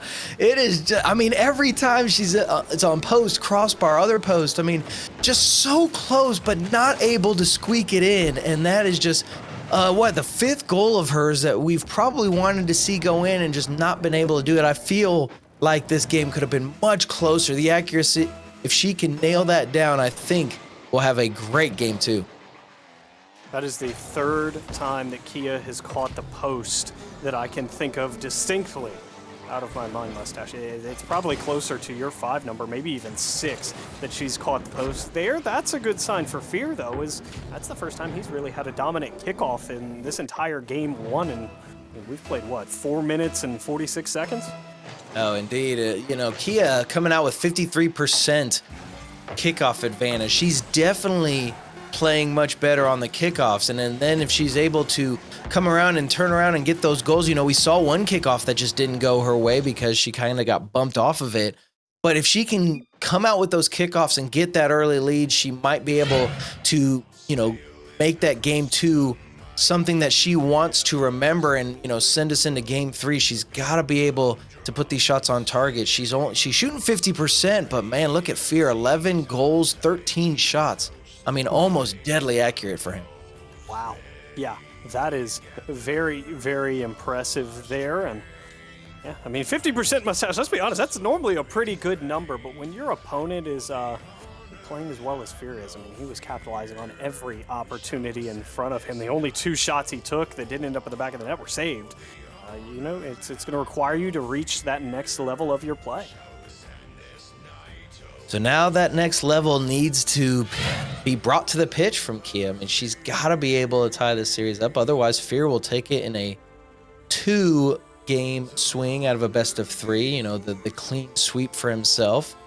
Even though I feel like even if game number 2 does go in Fear's favor and Kia keeps it close, I feel the game, series scoreline won't be, won't explain what happened out on the pitch, just because I do feel like she's keeping it neck and neck. If only she was able to get those handful of goals that we saw, just hit post or crossbar or what have you. I think she could definitely keep this game much closer here in game number 2. And like I said, hopefully this is her warm-up. We'll see if she can get the job done. And again, the stats told the story in game number 1. Hopefully they're in Kia's favor for game number 2. Again, the stats for this series and all of the URLC brought to you by rlstats.net. We're very appreciative of them hooking us up with everything here. And really start for Fear. That was not his best flick, but Kia's a little bit awkward. Fear faking off the wall will now come down. He's got 100 in the tank, looking for the flick, but there's the defensive Kia to save that one away. Great challenge from her. She's not able to hold on to the possession quite the way she wanted to and elects to go for a bumper demo.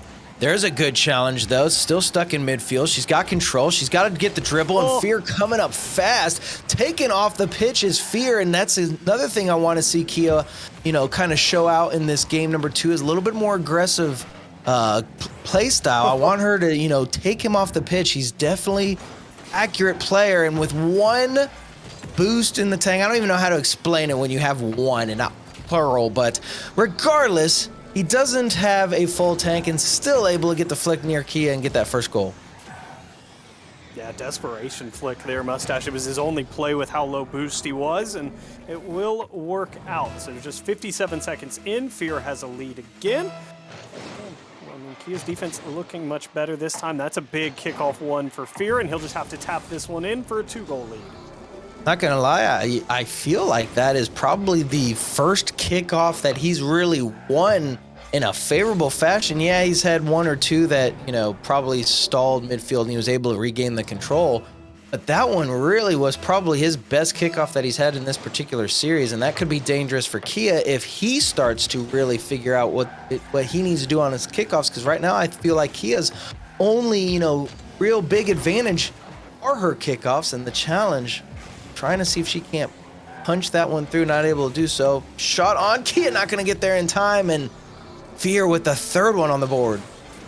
Fear does a really good job, Mustache. I've been sitting on his perspective. He's doing a really good job of conserving his boost, and right there you see Kia went for corner before heading back because she thought Fear was low boost, but in reality he had 40 in the tank, and you can make 40 play. Oh, definitely. It takes 40 to get from the floor to the ceiling. So you can definitely make 40 play. If you ever hear anybody in chat or in your Rocket League games out there, Twitch chat, and they're saying they need boost, I tell you what, if they have 40, they can do a lot. But what can Fear do with that midfield? He's going to get another flick and get another one on the board. Wow, Fear is just so deadly here. I mean, yes, he has 100 boost, but I mean, look at this. He barely uses any. By the time he's off watching that one end up in the back of the net, he's still at 80-something boost. I mean, that is crazy. Kia having a little fun out there in the game chat. 4 on the board for Fear. She's trying to get her first one. 3 minutes left. Not going to be able to hold down the possession for that one. Fear's just going to take it over the midfield. As I pan over to Kia's perspective to see what she's going to do. Fear just launching himself away from the ball. Might be a little bit of a gimme play for Kia, but as I say that, Fear still with nothing in the tank, able to make it back and has the supersonic trail from the recovery and able to get a fantastic save. So Kia still looking for her first 1 volts, and I don't think it's going to be here. Fear is going to go for another one. Yeah, Fear just a little bit too quick on this one. He did a great job of keeping his momentum. You can see him picking up pads, and with that little extra boost from the pad, he's able just to beat Kia to this ball, and our scoreline heads to 5-0. Just approaching the halfway point, 8 seconds away. Hey, and I tell you what, if you're a Kia fan out there, if Fear can score 5.5 a game, well, so can Kia. But not when Fear has the defense that he's been showing out here on the pitch.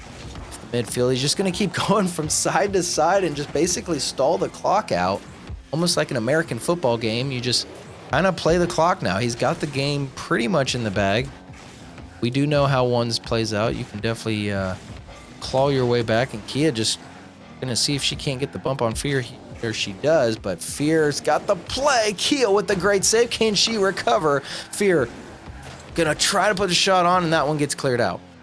Fear's recoveries are just so excellent off of everything he looks for. He had really good control on the air dribble. He lands with his momentum, does a great job staying on that one, having to play from behind here, and a good back check will buy him some space here, and corner boost. We'll see what Fear has in store for us. Full field air dribble, good correction, but Kia will force this one into her own corner. That one was a little dangerous for Kia. She almost didn't get to the ball fast enough, wound up underneath it and popped it up. Just trying to keep this in the midfield. She doesn't have anything left, and I do feel like, you know, something you alluded to, Volts, where the boost management coming out from Fear a little bit better than what we've been seeing from Kia, but she does pick up the corner boost. Fear not going to get there in time. Is that on target? I do believe it is, and this one will be the first one. 4-goal deficit in favor of Fear. Can Kia get the 4 needed in a minute 10? It's definitely possible, Mustache. She just needs to play with confidence. She looks a little bit, I would say, reserved with some of her touches here. And Fear's leaving room for some goals to be scored. She just found her first, and sometimes that's all you need to find the confidence. That was a potential good look there, but a good bump by Fear, and Kia can't find a bump of her own. She's going to be forced to play defense here on low boost. No touch out of Fear, and counterattack potential for Kia here. Oh, and this one, I saw it go to post, and I'm like, Kia, it cannot hit off a post. You cannot miss this goal. And in fact, I do feel that Fear, he was just trying to take the wide angle. He had nothing left. He missed a few boost pads on the way to the goal. And so a little bit of a give me to Kia. 3-goal deficit now, 48 seconds left. Again, still doable, and the kickoff starting to go back in her favor. If she can get what she needs here, might be able to get this down to a 2-goal lead and be probably the lowest lead that we've seen come out from Fear. Kia not able to get the tail of the car out there on that ball to stall it in front of the net. That's exactly what she needed. Fear, though, pretty high up, and she's not going to be able to hold on to the possession. Fear going for the bump. It might actually work out, and that is going to be the goal for Kia. Oh my goodness, here Fear went for the bump, and it just doesn't work. I mean, Kia just stayed right on that ball, then Fear gets caught up on the ball while flipping, and Mustache, we have a game here, 24 seconds. It probably feels like an eternity to Fear, and the blink of an eye for Kia, but a kickoff goal here would be massive. Fear, though, will take this neutral kickoff. He'll also have mid. This is just eating away on time. He's not even going to try to take it near Kia here, though. She's already out to this one. This is a friendly bounce. Fear off the back wall will just barely dump it around Kia, and that's just enough, Mustache. That's all he had to do. He will take the series in 2 once our clock strikes 0. Oh, definitely. That was a perfect play to control that clock and just take it from side to side. Fear, your winner in this particular series, best of 3. Fear taking it in 2 games. And a thrilling matchup, like I said. Statistically, Fear was the heavy hitter. Kia, though, still coming in, playing her heart out, doing some great plays out on the pitch. And like I said, even though the game series went in a 2-0 sweep, I still don't feel like that completely describes how this one played out. No, it really wasn't. Again, it was the story of a couple goal swings, Mustache. I mean, a couple shots from Kia catch the post, and then it's walked into the back of the net by Fear. And, you know, we say that's a 2-goal swing because it's one that doesn't end up on the board for Kia, and it's one that does end up on the board for Fear. And especially in ones, that's what makes all the difference.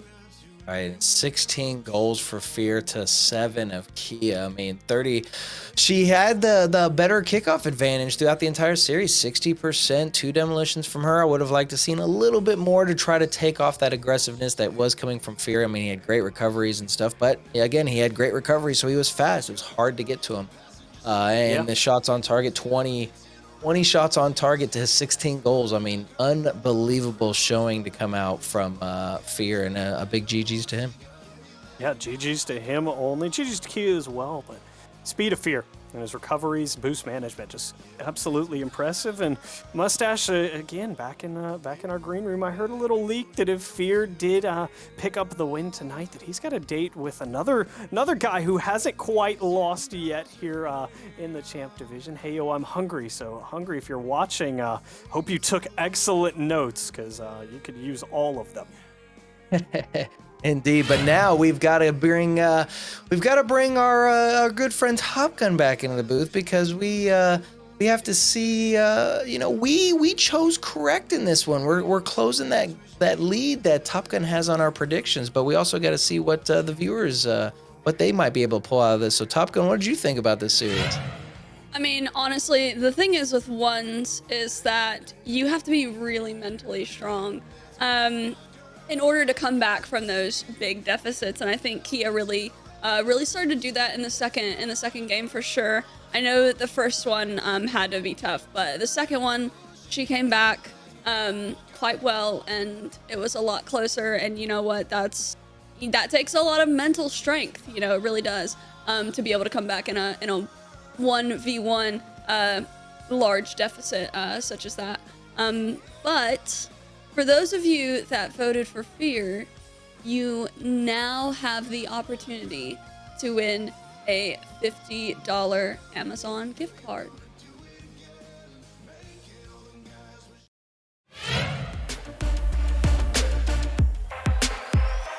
Here is Dynamic D's prize winner.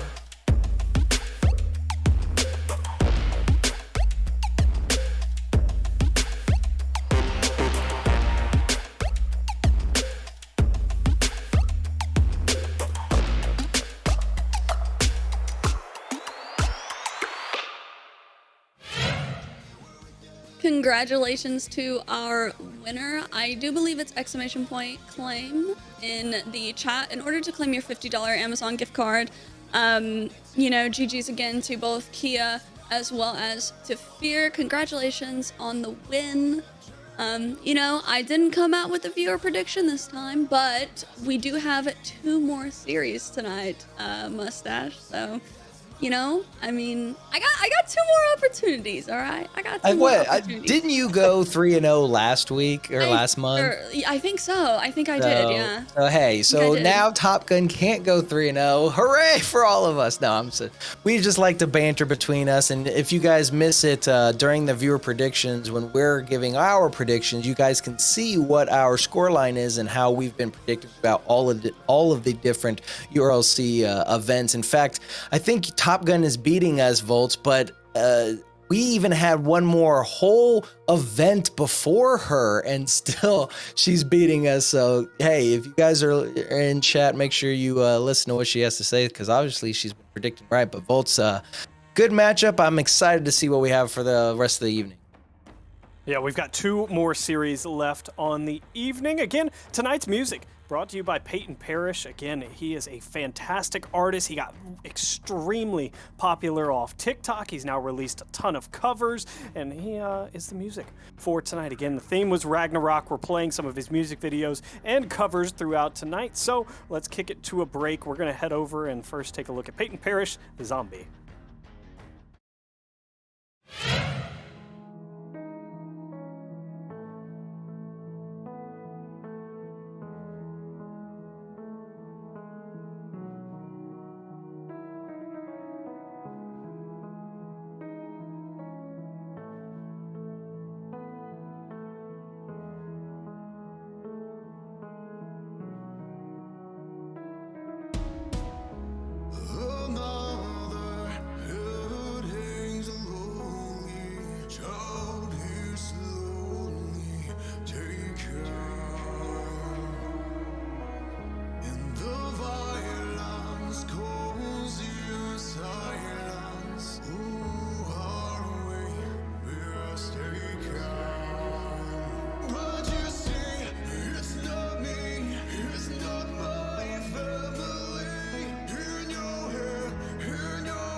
Hello, this is Mittens GG, a content creator and streamer for the URLC, and today I've received my camcorder. When I was approached about this and I seen the pictures and I seen some videos of it being used, I was blown away. Like, I was dumbfounded of how this could work as a keyboard. All right, so let's see what we got here.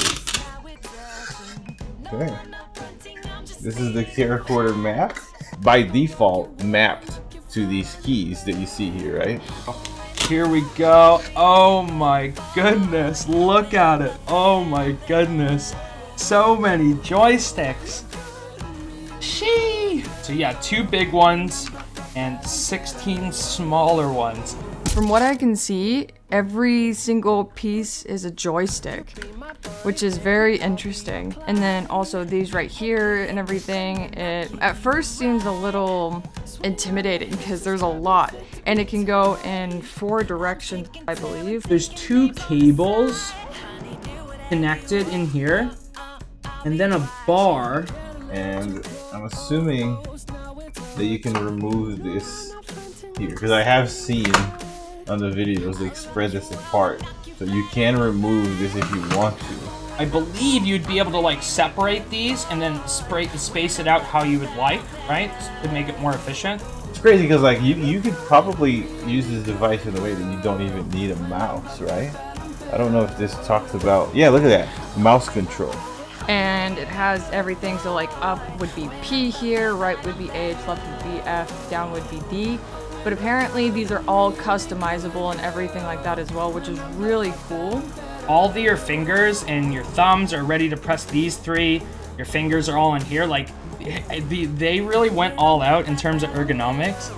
I want to know, how sturdy is it? How long is it going to take for me to break one of these things by just playing the game? According to what I've read, it is extremely sturdy, and I can tell you right now, it feels extremely sturdy. It feels like I have to want to break this to break it. That's how it feels right now. But then, you know, obviously with all the joysticks makes it look insane. But yeah, it's super, super comfortable actually.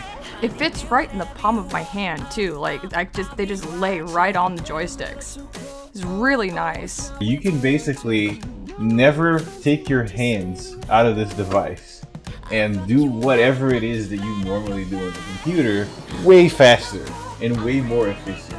This is insane. For the gaming applications as well, you could macro certain movements in games and add actions to it, right? So you can move somewhere and then maybe, you know, shoot a gun or whatever, right?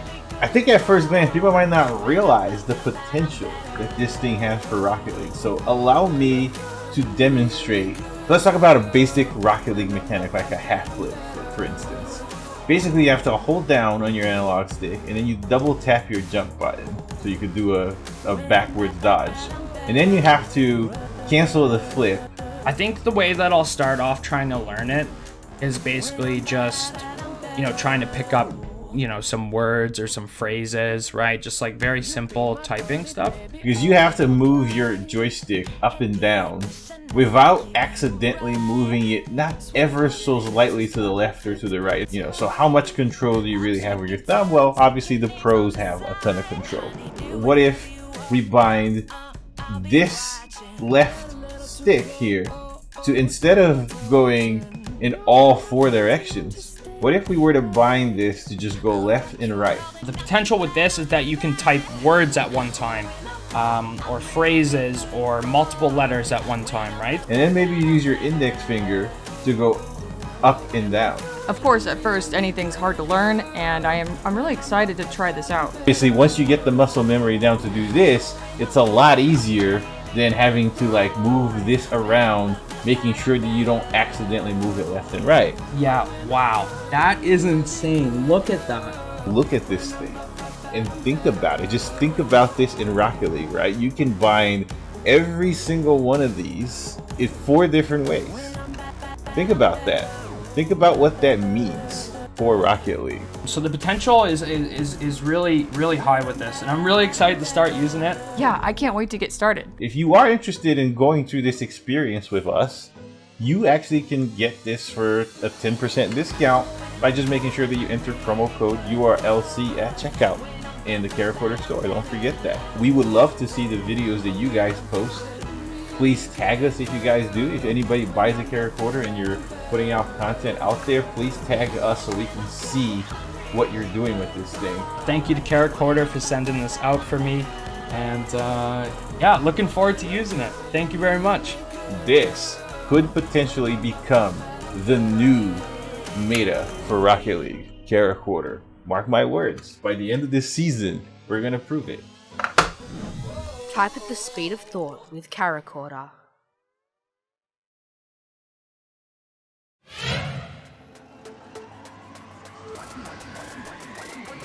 And now, Dynamic D's Game Changer with RemmyRL. What's up, everyone? Here we are in the game-changing moment between Fear and Kia, and this game there's not much to say. It was pretty much complete domination by Fear, but here we see Kia looking a little uncomfortable in her car. If she was a little bit faster here, that was 100% a goal. It was those types of plays that she needed to win the series against Fear. She had a lot of opportunities where she had a wide open ball where she could have scored if she was a little bit faster. She seemed to take it a little slow. And then knowing that she was making a few mistakes, like here, she just ended up stalling her car. She was getting very frustrated. She mentioned about forfeiting in the game chat. So she gets out of her head. She wins the series next time for sure. And that was Dynamic D's Game Changer.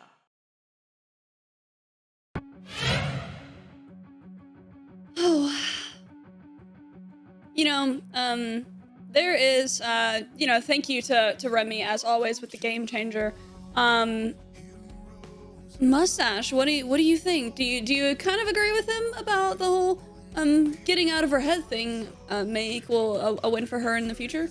I definitely agree. She's a very, very solid player. She definitely knows what she needs to do out there. Fear was much faster than her. So because of that, she's got to be a little bit more methodical. She had a few accuracy issues that, can't really falter for. I mean, we all know how it is. You try to rush to get the goal in, and I think Volt said it during the cast. It's the open nets are always the hardest ones to hit. So it is what it is. She can definitely move past it. I think her biggest obstacle was herself and just making sure that, after one mistake, they didn't snowball and just create bigger and bigger ones. Yeah, credit to her. She did such a great job, and again, I mean, ones is difficult. There's a reason that I don't queue ones, and I don't think any of this desk queues ones. So, again, hats off to her. She did a great job, and couple different breaks, couple shots made, and we're looking at a whole different series, Top Gun. Yeah, of course. I agree. Like I said like I said earlier, rather, in that second game, she really started coming back. Takes a lot of mental strength to play ones. Mental strength that I don't think I have. Mustache said that he doesn't think he has it. And same with Volt. I don't have it. Yeah, I do not have the mental fortitude for one. Nope. No chance. For sure. When I've gone down like 5-6-0 in a 1v1, I swear it's like, man, I just want to give up then, even if there's like 3 minutes left, because you can score 6 goals in ones. Oh yeah, easily in like a minute and a half. Especially if someone's able to score 6 goals on you in 2, you can score 6 goals back in 3. It's totally possible. But once again, congrats to Fear on the win, and GG's to both Kia and Fear. We would like to give a quick mention, as you guys saw during the break. You saw a couple URLC people opening up a Caracorder. If you guys are interested in trying that, make sure you use the promo code URLC. I would also like to give a very quick mention to Peyton Parrish. You guys saw a video of him during the break as well, and that is someone who is whose music you'll see throughout this entire event here tonight. Every single month we use a new artist to use throughout our events, throughout the breaks and whatnot. So you guys can find new artists that you might end up loving, Volt. Oh yeah, and Peyton Parrish is a fantastic one at that. You can find him on all his platforms at Peyton Parrish. My favorite one, again, is his TikTok. That's where he saw a lot of his growth. You'll get to see not only his music content on his TikTok, but some of the personality behind, you know, the theme of really what he is. The Viking covers, the Ragnarok cover really jump-started his career. So if you're looking for the music, Spotify, YouTube, at Peyton Parrish, and then his TikTok is the same as well, at Peyton Parrish. So again, we appreciate him letting us use his music throughout the night, and y'all are definitely going to want to check him out throughout the night as we continue to usher this show along, Top Gun. And speaking of that, I think it's round 2 of viewer predictions time. It is, you guys. We have Derek versus Barney, which is quite an interesting one. You know, I believe that Remy went through a little training pack with Barney earlier in this season, yeah? So I think this is going to be a very interesting match. It is the GC division, and it is a best of 3 once again. Later on in the night, we will have the SSL division, which is a best of 5. But right now, we got to get viewer predictions going for Derek versus Barney. This is Dynamic Days viewer predictions. Who will win the series? I started off last time, so which one of you is going to start off this time? I'll start it off. And then Bolts can start us off for the SSL. All right. So again, I'm just breaking down, you know, we've seen these players. We know that Remy coached Barney. And that matchup was a very tough matchup. It was a real big underdog story. And though Barney came close, it did go in favor against him. So, you know, I'm looking at the stats now. I'm looking at their statistics. And, you know, even though Barney has been coached by Remy and had a little bit more, statistically, I'm still looking at Derek as my favorite just because he plays ones more often than Barney does. And I think even when the coaching session happened, you know, Barney made it a point, hey, I'm a 2s, I'm a 3s player, man. I don't play 1s. And so I think because of that, we were just talking about mental fortitude and what it takes to really excel at 1s. I'm going to go with Derek. Okay. Wow. All right. Well, chat, we've seen you guys predicting. Again, it's hashtag Barney or hashtag Derek. If you want to make sure your entry got in, you can see it down below us. You see mustaches just showed up. No, I just spelled it wrong. Well, make sure you spell it right, because I did just see that. This is so difficult for me. Barney's been playing in the SSL division here in URLC. He got moved down to the GC division as it looked like he was a little bit overmatched. Man, this is tough. You know what? I'm going to go with my gut here. My gut says Barney. I'm going to keep it short and simple. I'm going to lock it in, chat. You've got 1:10 left to lock yours in. So while we hear Top Gun's prediction, make sure you're getting your pick in. You know, I was actually going to keep mine short and simple as well. I'm going to go with Barney. And, you know, my reason being is because I know, like, every time I've gone against Remy's training, but Barney honestly didn't look that bad against Derek. Or not against Derek, but during the training pack, sorry. And, you know, during that series, like you said, it was a big underdog series, but I don't think he looked that bad. And I definitely think that he, even though he may not be playing a lot of 1s, I definitely think that he has what it takes to win. And to catch this dub. I mean, I'm either going, I might be the person that is losing all the viewer predictions tonight. We'll see, but I did go ahead and go with Barney for this matchup. I think it's gonna be good though. I think it's gonna be close. You guys, once again, make sure that you guys get your viewer predictions in, following what's on the screen above me. Make sure you type those into the chat, all right, to get your viewer predictions going, because you can win a $50 Amazon gift card. Right, Volts, man. You know, so I'm the lone one on this one. I'm the only one going for Derek, and as the chat continues on with their predictions, I'm curious on what it'll finally, you know, look to be with what chat says. It seems like everybody, you know, looking at Barney and he's definitely a very solid player. We were talking about how he's been coached, Volts, but will that be enough, and will he be able to come out with the win? You think he might be able to do it? Yeah, but Mustache, I was looking at chat again while we watch these beautiful player intros. I was looking at chat, and it's not the number that was scaring me, it's who was voting for Derek there. I saw Cobain, who's in our main event. He's already in that SSL Division. I saw Night Sky. All were voting for Derek. And again, these are high-level guys who have either played against our competitors or have worked with our competitors in some form or fashion. I know Coach Remy as well got his vote in. I'm not feeling great anymore. I was feeling really good when I made my pick, and as we could see, 65% to Derek and just 35 Barney. I'm not feeling so hot right now. I wouldn't. You're right. You know, you can't necessarily. This is all just everybody predicting. You know, maybe a lot of people saw the ones that you were talking about. I noticed Danikins is in there. She voted Derek. I obviously voted Derek as well. We heard that.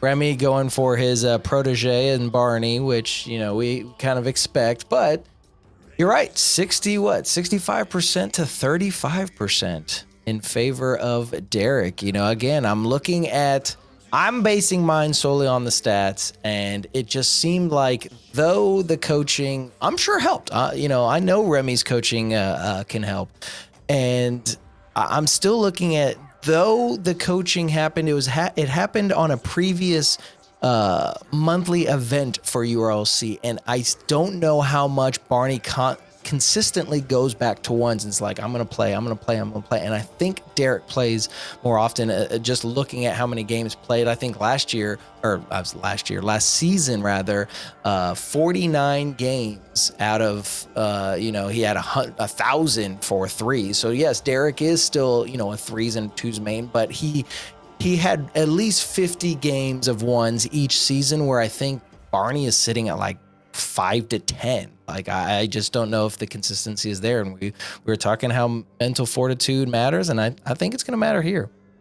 We'll see. Barney is a ones main, so again, he knows what he's doing out here on this pitch. The big question is, can he handle the difficulty in front of him that is Derek? Again, we see that Derek has been a fantastic player here as we're dealing with some lobby issues on the back end. Never fear, we will get into this matchup, Mustache. And I mean, this is, at least chat-wise, this is one of the most one-sided matchups I believe we've seen in viewer predictions thus far. If it's not the most one-sided, it's definitely one of the ones up there in the different events that we've had. And I still think that this one, out of probably all of the different series that we have today, this one will probably go game 3. I could see this being, if I'm going to make some, crazy prediction while we're sitting here, I'm going to say that Derek wins game 1. Somehow Barney's going to come back in, really figure out what Derek's doing game 1, come back, win game 3 or game 2. And then, of course, because I predicted Derek, I'm saying Derek wins game 3 because he's able to adapt and overcome. But for some reason, this is telling me a game 3, like we're getting a full series out of this. I could definitely see that as well. And again, RLstats.net bringing us all the statistics on the back end. I'm getting a live look at our players' MMRs right now in ones. They are within 60 MMR of each other in this game. So again, Mustache being in ones, I mean, sometimes you get 13, 14 MMR. They're about 4 games separated. Someone wins 2 and someone loses 2, and you're dead even in MMR. So both of these guys extremely close together, and it's going to come down to play style. Yeah, I mean, some aggressiveness, some mechanics, who's going to come out and be able, do you keep the ball on the ground? Do you try to control it in the air? Some of those main statistics and play styles really come into fruition here. You're going to have to figure out, okay, if he's quick to the air, maybe you keep everything to the ground and get him with dribbling and flicks and stuff like that, versus trying to, come off the sidewall with some musty and just kind of, for lack of a better term, pound the ball into the back of the net and maybe go for the bump. There's so many different ways to play ones, and that's what's so thrilling about the game mode, but it can also be so tilting when you have some of these plays going against you. And Barney, Gonna get this one first clear as game number 1 in this best of 3 takes off in the GC division, and Derek's gonna go for that that corner boost and a good steal. He's able to take control. He's got Barney there. Does he go for the flick? No, he's gonna leave it on the ball and kind of stumbles. Barney goes for another bump to really make sure he's able to get that goal. Wow, that's some physicality and a half here. Look at Barney. He was in the middle of the pitch and he just ends up getting dumped on the wall, and then a little insult to injury there. Derek didn't need to bump him again, but he does just to make sure he sticks to that wall. And welcome to the GC division, Barney. That's quite the welcome from Derek. That's definitely what you want if you are a Derek fan, and Barney's gonna put this one in, get the tying goal, and just like that, we all know how ones can be, and good kickoff advantage for him. He's able to get that doomsy and put that one in the back of the net. Yeah, great kickoff there, and good control by Barney. A lot of players want to pop that ball up really high and go for, something extremely fancy, but that's a great pop just to control the ball, get it back out in front, and this is dangerous in front, and Derek, quick response again. Yeah, just a fantastic kickoff. Just able to get to the air, and I didn't quite see how much boost he had. He was able to, I think he fell on a boost pad, so he had just enough to get to the ball. He had 12 after the goal was scored, so he must have fell onto a boost pad. Nevertheless, he was able to put it on target, and as I thought, and as I'm just preparing my next sentence, Barney gonna do the exact same thing off the sidewall. Says his aerial plays can come into and make a perfect statement there. And just like that, we're all tied up again. This is going game 3. There's no way it doesn't. Top bins placement, and I have to agree with you here. We haven't even elapsed the first minute, and it's 5 goals on the pitch. 3 of them for Barney. As number 3 cut it a little bit close here. He gets a very friendly bounce from this near side post. We were talking about what play style is going to come, and be the main factor. It's kickoff advantage. Kickoff advantage is the main factor here. So far, I feel like, 75% or so, probably 80% of them rather have been just off of kickoff. And Derek's got control. Does he get the pop up? Almost able to. He does get a nice little hit on Barney to try to take him off his path. But Derek able to get control. Gets the nice pop up. Barney, though, still able to get it cleared out. Dangerous situation. Derek putting it in the back of the net. Derek just so patient in front. The big pop, he sees Barney pop it, overweights to make sure he's got the shot, and Barney just didn't quite have the recovery there. The wall just a little bit too much for him to handle, and again, Mustache not even a minute half in, 6 goals already between these competitors, and as the kickoffs continue to be lopsided, in favor of either competitor, honestly. I mean, Barney's at 70% statistically. He almost snuck that one under, but once again, Derek back. He'll make a second save here. Barney flipped a long way, and Derek will just use 10 boost and punch that one in. He's got a lead. When you were talking about how many goals we had, I'm thinking to myself, trying to do some the quickest caster math I could think of.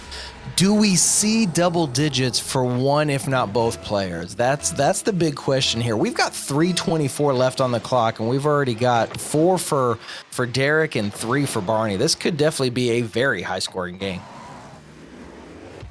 I think whoever wins game 1, Mustache, will be in the double digits range. I'm not sure about both players, but definitely could be one. I think it'd be the first time in URLC history if we did have both competitors get to double digits. We've had some high scoring affairs, but generally they're pretty lopsided.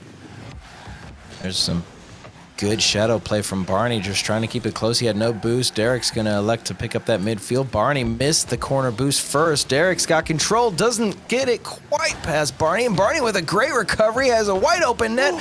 Can Derek get there? He does, and bounces it off his own crossbar and able to recover. Can he put this one on target? He does. Fantastic gameplay from him. Oh, and I saw it when Barney jumped. His aerial was just a little bit awkward. And Derek, fantastic job to get back. He had one place he could put that Mustache, as you said, off his own crossbar there, and he's able to capitalize on the opposite end.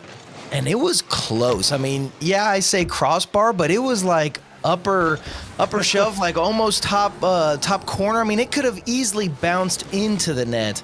And Derek gonna put another one in here. Just a great kickoff. He's currently sitting at a 44% kickoff advantage, 55% for Barney. But nevertheless, able to get that one by. He's got a 3-goal lead, and if I'm not mistaken, the highest lead we've seen in him. What a fantastic save from Derek right there.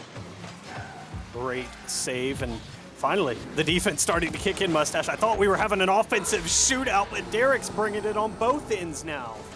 Wow, and I was in Barney's point of view right there, so I actually missed the goal from Derek. He's able to get it crossbar down and in. 4-goal lead now in favor of Derek, and he's really starting to get himself going. And Barney's going to have to claw his way back up, and this is definitely going to be one way to do it. That kickoff goal is going to help, and back within 3 we go. Yeah, great job by Barney. Responds, great kickoff in the lanes, right in front, simple front flip, and he just has to punch that one into the back of the net. 7-4 with still over 2 minutes left. I mean, I think Derek reaches double digits here, and quite frankly, if Barney wants to win game one, he's going to have to get there as well. That's something that we haven't seen this evening so far, is one of those, fake kickoffs. Derek, does he get the pop? And he does. He gets it right past Barney, and Barney didn't have anything left in the tank. He wasn't able to pick up the boost pad there. In fact, he just missed it. And what a great play from Derek. Derek had quite a bit in the tank, so I thought he was a little bit less, and I think Barney did too, and because of that, it just kind of plagued him. Derek back within 4, 2 minutes left. I'm sorry, Derek with his lead back to 4 rather, and Barney's gonna put this one on target to get him, a little bit closer to closing down that lead. Derek a little hesitant to take it to the air there. Barney sensed it, immediately challenged, and he'll take advantage of a hesitation from Derek. And 3-goal deficit, Mustache definitely not out of this one yet, but I mean, Derek has been electric on the offensive end. Oh, and I thought Derek was going to be able to make the play there. He does pop it up. It's a little high floater, and Barney able to get that easy clear. Derek's going to take it to his own corner. Now we just wait for Barney's play. He's got a shot on. Derek not able to get to it, and Barney's going to get another one. Wow, I think Derek had enough boost here. He did. I'm not quite sure. Maybe he wasn't expecting. It's almost like a ground pinch here, Mustache. The way that Barney catches this one and gets just enough to put it past Derek. Little smoke and mirrors there. Wasn't expecting such a hard shot. And just like that, Barney with a great kickoff. This one gonna fall right in. Barney within 1. A minute 30 left on the clock, and we definitely have a game here. 15 goals with a minute 30 left, Mustache. I don't know if, they're mostly kickoff goals. It's not even really lack of defense. They're mostly kickoff goals here. Somebody's got to mix it up, and it needs to be Derek. He lost another kickoff, but Barney can't find the touch. I really thought Barney had that. I mean, his kickoffs have been phenomenal. He's been able to really regain control. Barney's just going to launch this one. Derek should be able to get the catch. He launches it to the other side of the pitch. Barney not going to be able to pick up his corner. He's got 38 in the tank, and Derek's just going to try and keep this close. He's doubled him as far as amount of boost he has. Barney just awkward on that back wall. And a good flick. Derek should be able to get control and take this out to his own corner. This one on his back wall, just trying to waste some time. Finally, Barney able to find a touch. He went almost 30 seconds without finding a touch. Speaking of no touch, Derek didn't find one. Barney burned everything on the 50, and it will not work out in his favor. Derek had plenty left in the tank, and he'll walk in an open net 2-goal lead with just 37 seconds left. Yeah, fantastic play from Derek. He kept it close. He didn't challenge too soon and figured, Barney was going to rush to that ball. He's obviously got to rush it because he's, down a handful of goals. He's got 37 seconds left, and there was an awkward kickoff almost. Derek looked like he planted one of his wheels into the ground. Barney's going to get one more touch. Can he get another one? He does. What was that, 2 or 3 touches off of that backboard? And right now it's just kind of control the clock. Barney has got to get something on target here soon. You know, remember, it's about 3 seconds you need for a kickoff to be able to get a tying goal. Derek's going to try and put that one on, and Barney trying to get it cleared out, almost put it on target. Barney can't get it out. Derek can't put it in, and 4 seconds left. It doesn't matter. Derek going to come out with game number 1. Wow. It was a triple tap on the other end from Barney that didn't end up in the back of the net, Mustache. And ultimately, I feel like that one had to go in if he wanted an opportunity to win this one. But instead, the offensive shootout with 25 shots goes in favor of Derek. Wow, unbelievable. And you can see right there on screen by rlstats.net all the fantastic statistics that we can see and you can see as well. 41% kickoff advantage and for Derek, 58 for Barney, and we definitely saw that so many different kickoff goals in favor of of Barney, and that's what kept the game close. Barney was able to utilize those kickoffs as much as he could to decrease that lead, but Derek, you know, he was definitely on point with his shots, and because of it, able to squeak out this win. And I say squeak because 2-goal lead between these two players, I don't feel like that's much. I mean, you know, Derek had that huge lead and Barney was able to claw his way back. Again, I figured Derek would probably win game 1. Something telling me, hey, I voted for Derek. Barney's going to win game 2. We're going to get a game 3 out of this. I was going to say, but the big stat to me, Mustache, was the 3 unforced errors out of Barney. And again, in a 2-goal game, when you have 3 unforced errors, I mean, that's a rough way to kind of hand some goals to Derek. And so as we head back down to the pitch for game number 2, we'll see if Barney can clean that up. And quite honestly, whichever one of these players is able to stop the kickoff goals and find some defense, they might be set in this series. I do want to say Derek looking flashy out there with the tuxedo decal for his Octane, as me and Volt are sitting with our bow ties as well.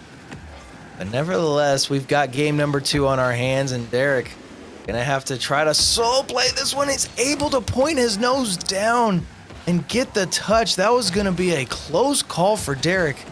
And Barney gonna put the first one on the board as this one just falls in, doesn't even hit the crossbar. And Barney takes that early lead. Great 50, and it's brilliantly weighted. It just goes right under that bar, Mustache. You're correct. No help necessary, and Barney will take this. Again, he needs this game to prolong the series and force game number 3, and the longer that he can keep Derek out of the back of his net, the better, because again, Derek has been so good on the offensive end. Good positioning from Barney will reward him with the save. Oh, what a fantastic play, but no, Barney, I was in Derek's point of view, and Barney with that fantastic recovery. Barney does get the touch. I thought that was almost going to fall on the goal line, and Derek may have been able to make the play, and Barney, he is just not letting Derek take possession, and this one could be a great recovery. Derek's got to just take this to his own corner, rather. Fantastic play, nothing left in the tank, so he's got to just wait as Barney gets the clear, and he's going to have to see what he can do on the second touch. Bold move by Barney there to let Derek shoot, and it doesn't work out. Derek almost accidentally pinched that one in the back of his own net, but it's all the way back to the orange end off of the back wall, and now Barney looking to eat some time, showing off a little bit, and Derek just immediately auto-challenges. Barney starting to get comfortable, Mustache. The confidence coming out, but that demo, we'll see him erased. It's a friendly spawn, and he'll be able to contest the first immediate shot, but not the second one. You know, you say friendly spawn. I actually think that kind of hurt Barney to spawn right there just because he had to challenge immediately. If he would have been on that far side, he would have been able to sit at far post and maybe make the play thinking Derek was going to do, you know, whatever type of shot. But because he spawned on near side, I feel like he had to rush for the attack, and because of it, it worked out in Derek's favor. Barney, though, going to go for the doomsy. It doesn't matter. Barney's got the lead again. Yeah, I will agree. And again, it depends who you are on where you like your spawn. Barney didn't let it rattle him, and he seems to be well in control of these doomsies, Mustache. He's making it look a lot easier than it is. Oh, definitely. And he did, you know, Derek was racing to get back to it, so he's got a little bit of a, free moment to make sure that he's got the, accuracy there for the doomsy, and he's kind of set himself up for the pop, but nevertheless, you want those goals, you take those goals, and he's got the lead. Derek. Oh, what a fake! And I think we're going to have to take Barney's car to the garage because his axles are broken there. Derek just lets him go flying past there. Oh, that's brutal. And the fact that we watched that whole replay just makes it a little bit worse for Barney, but the scoreline is still equal only. It only counts for 1 goal, Mustache. No matter how pretty it is, it only counts for 1. Oh, definitely. That will not get to Barney. You know, I say my little remark, but, you know, he has to let the goal happen and move past it. And we'll probably see a Barney goal here soon as Derek's going to try to put one in. He's got the turn. Those Octanes can turn on a dime, but Barney can too. And he's going to go backwards, go for this corner boost. Derek's going to try to take the possession. Still dangerous. It's across the net. Barney wasn't able to get too much power on it, and a boost steal happening. Derek is just being relentless with this offense, and he finally takes Barney off the pitch. Oh, need a friendly spawn and not gonna get it. Barney, rough spawn there in the back left corner, and Derek with a little boost will still be able to take advantage. And just like that, Derek back in front, 2:07 to play. Those near spawns are just plaguing Barney. I mean, they're just not being friendly. And Derek, he's going to capitalize on those situations every single time. He's got the lead, 2 minutes left. And by this point, we had 7 goals between the two of them? We're only currently sitting at 5. Barney gonna go for the bump, and Barney will get it. Oof. Little ground air dribble pop here from Barney. I think he just went with the pop and bump. Yeah, just make sure it's on. A little bit of an air dribble, but the bump is the icing on the cake. They're right back into a tied game. I mean, it just feels like it has to go to game 3, but Derek is, again, so lethal when he gets those opportunities, and right now he's relentless on this offensive end. Yeah, he is not giving any breathing room to Barney, and I think that's definitely, his key to victory. And just like that, a quick recovery, good mechanic, able to have that car control to keep it close. Barney able to pick up that corner boost. I think Derek's looking for it, and because of that, Barney is going to come out with the goal and now the lead. Wow, great shot there from Barney. The bump works out, Mustache. I mean, a little bit of luck there for Barney that he does end up right next to the ball after Derek flips into him. But again, you take those. He worked hard on the defensive end. He's rewarded with that. I think that little boost steal as Barney came across that pad, he was able to pick up that large corner boost. Derek, I think, was actually looking for it. And because he noticed that it wasn't there, but the little bit of a fake, Derek's going to get this tying goal. Just a little too quick on the attack coming out from Barney is going to give the goal out to Derek.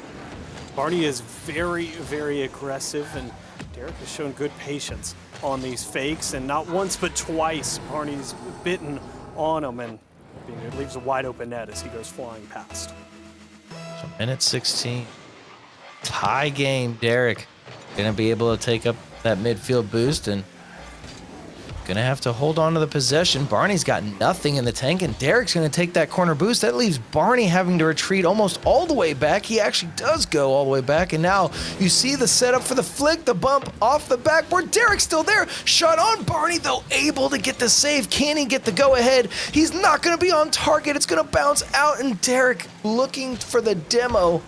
Not gonna be able to get it either. Barney gonna retry again on this shot attempt, and he's not gonna be able. It's on the goal line, and Derek gets the save. So unfortunate if you're a Barney fan. Oh, 2 good looks for Barney. The Doomsy that's been the go-to for him doesn't come through, and man, again, the open net, hardest shot in Rocket League to hit. Top corner bounces out, rolls across the line, and Derek's able to make the save. Barney, this is bold. 4-4, and he's thinking mechanic.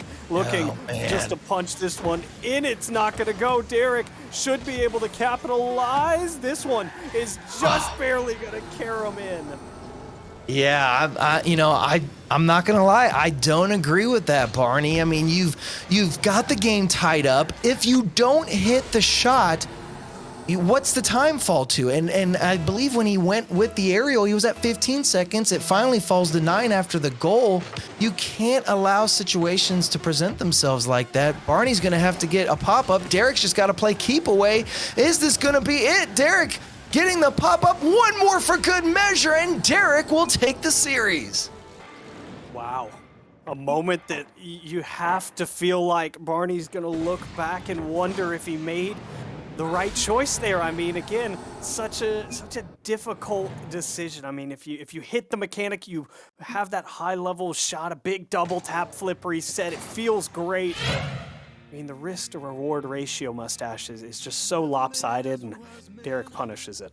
Yeah, I mean, and that's kind of why I disagree with it. I know Barney can hit those. I know Barney can punch them in, but against Derek and the way Derek was playing in this particular series, I just can't see it being worth the risk. And unfortunately, it does plague him. So Derek coming out with the win. I thought it was going to be a 3-game series. Again, Barney was keeping it close. I just think that one little mistake, that one little play, I don't know what Remy will have to go back to see what he has to say, but man, I think that one is a brutal takeaway from this series. That is the definition of a feels bad man moment. And well, let's bring in Top Gun to see what she thinks there. She's 0 for 2 on the night, so probably not too great. Top Gun, what you thinking? Not doing too hot, but I will say, with that said, I already have my next vote for the SSL Division, and I am more confident than I have been all night. So I'm crossing my fingers and hoping for the best. However, those of you that did vote for Derek, what a wonderful showing from both players, honestly. Close games. She didn't pick Derek. I did not. I'm sorry. I apologize. You know what? Actually, I don't apologize. Barney, you did great. Despite losing, you did fantastic. It was a good series. The games were very, very, very close. And you know, both of you guys did wonderful, of course.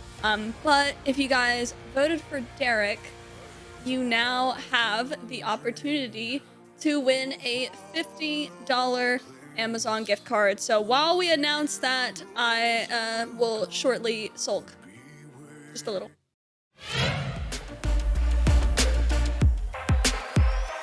Here is Dynamic D's prize winner.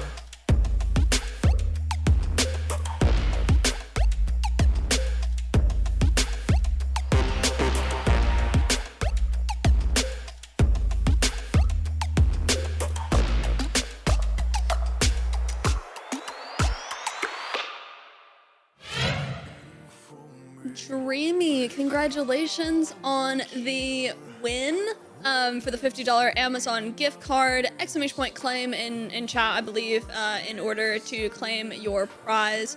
So make sure that you guys do that. I know there was a prize winner earlier, and there will be one more prize winner in the future. Mittens versus Cobain, SSL Division. It will be fantastic showing, much like the matchup that you just saw, Foltz. What a great game, honestly, or a great series. It really was, genuinely. It was very close. Edge of the seat. Like, you know, I really thought Barney, what Mustache said, I really thought Barney was gonna take it and go to game 3. I was Team Barney all the way. I wanted game 3 so bad, and you have to get a game 3 tonight, so maybe, you know, at least we're guaranteed 3 in the next series with it being a best of 5, Mustache. But I mean, you got to be feeling good. You are the only one who picked correctly out of our group, so I'll bet you're feeling pretty good. I'm feeling good. I'm clawing my way back. I was, you know, if you guys were paying attention during this last viewer predictions, I'm like sitting here like this. It's because I'm looking at my screen trying to figure out in viewer predictions, we have our series, you know, our score line across all the different events. And I think I'm like in last place, so I need these wins. And so, yes, it's good showing. I'm trying to be smart about my plays now, and a good showing out there from Derek and Barney. Again, I really thought you were going to take game number 2. I really wanted to see a game 3 out of it. And to be honest with you, had it gone to game 3, it really would have been anybody's matchup. I know that's a cliche to say, but seriously, you guys were so neck and neck. It was a very good matchup, so big GG's to both of you guys. But guys, I believe that is it. We're going to take a little bit of a break. You're going to see more music from Peyton Parrish. This next song is going to be a cover. It's going to be Someday, but we're going to take a break. We're going to regain ourselves and prepare for the main event, the SSL series. You're not going to want to go anywhere.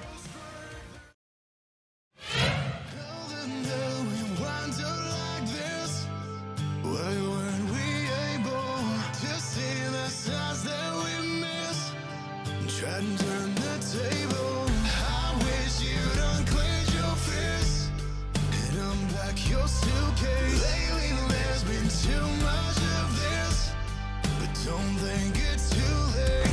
Nothing's wrong, just as long as you know that someday I will. Someday, somehow, I'm gonna make it right, but not right now. I know you wanna run away. You're the only one who knows that. Someday, somehow, I'm gonna make it right, but not right now. I know you wanna run away.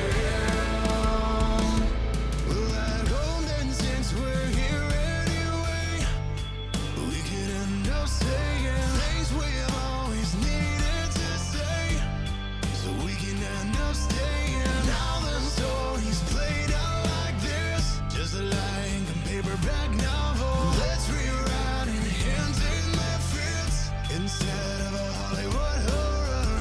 Nothing's wrong, just as long as you know that someday I will.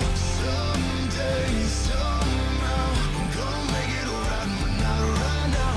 I know you wanna run away. You're the only one who knows that. Someday, somehow, I'm gonna make it right, but not right now. I know you wanna run away. You're the only one who knows that.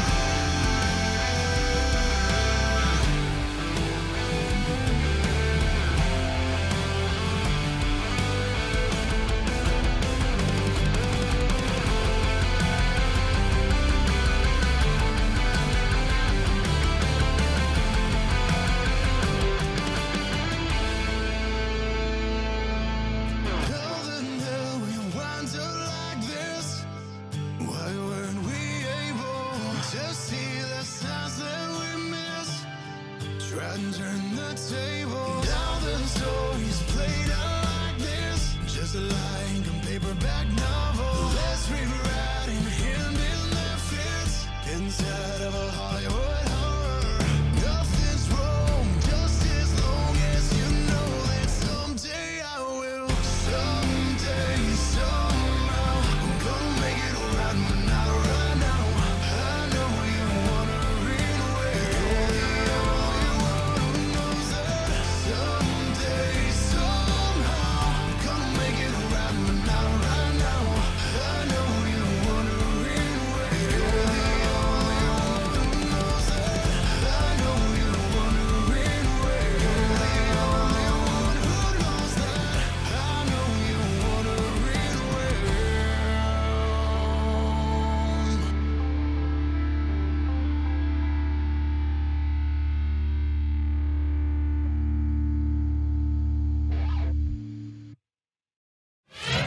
Highlight from the URLC roster. Novo de predeiro, imparável, incansável. Receba, caralho! Receba! Teu cara é dado muito de predeiro, o melhor do mundo. Obrigado, meu Deus! Receba! Sim! Aqui é do Brasil, ó. Sempre, se ligue, viu?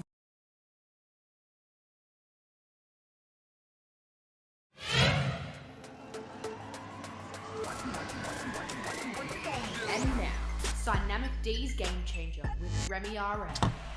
Pretty epic match between Barney and Derek. Barney had a wide open net here. He decided to hit the side of the net. He had another pretty open net here, which he's definitely feeling right now. And then he missed the Doomsday here, which probably wasn't going to go in anyway, but he decided to go for a risky play, which when we were training, I said probably don't go for something exactly like that. Barney, bud. And that was Dynamic D's Game Changer.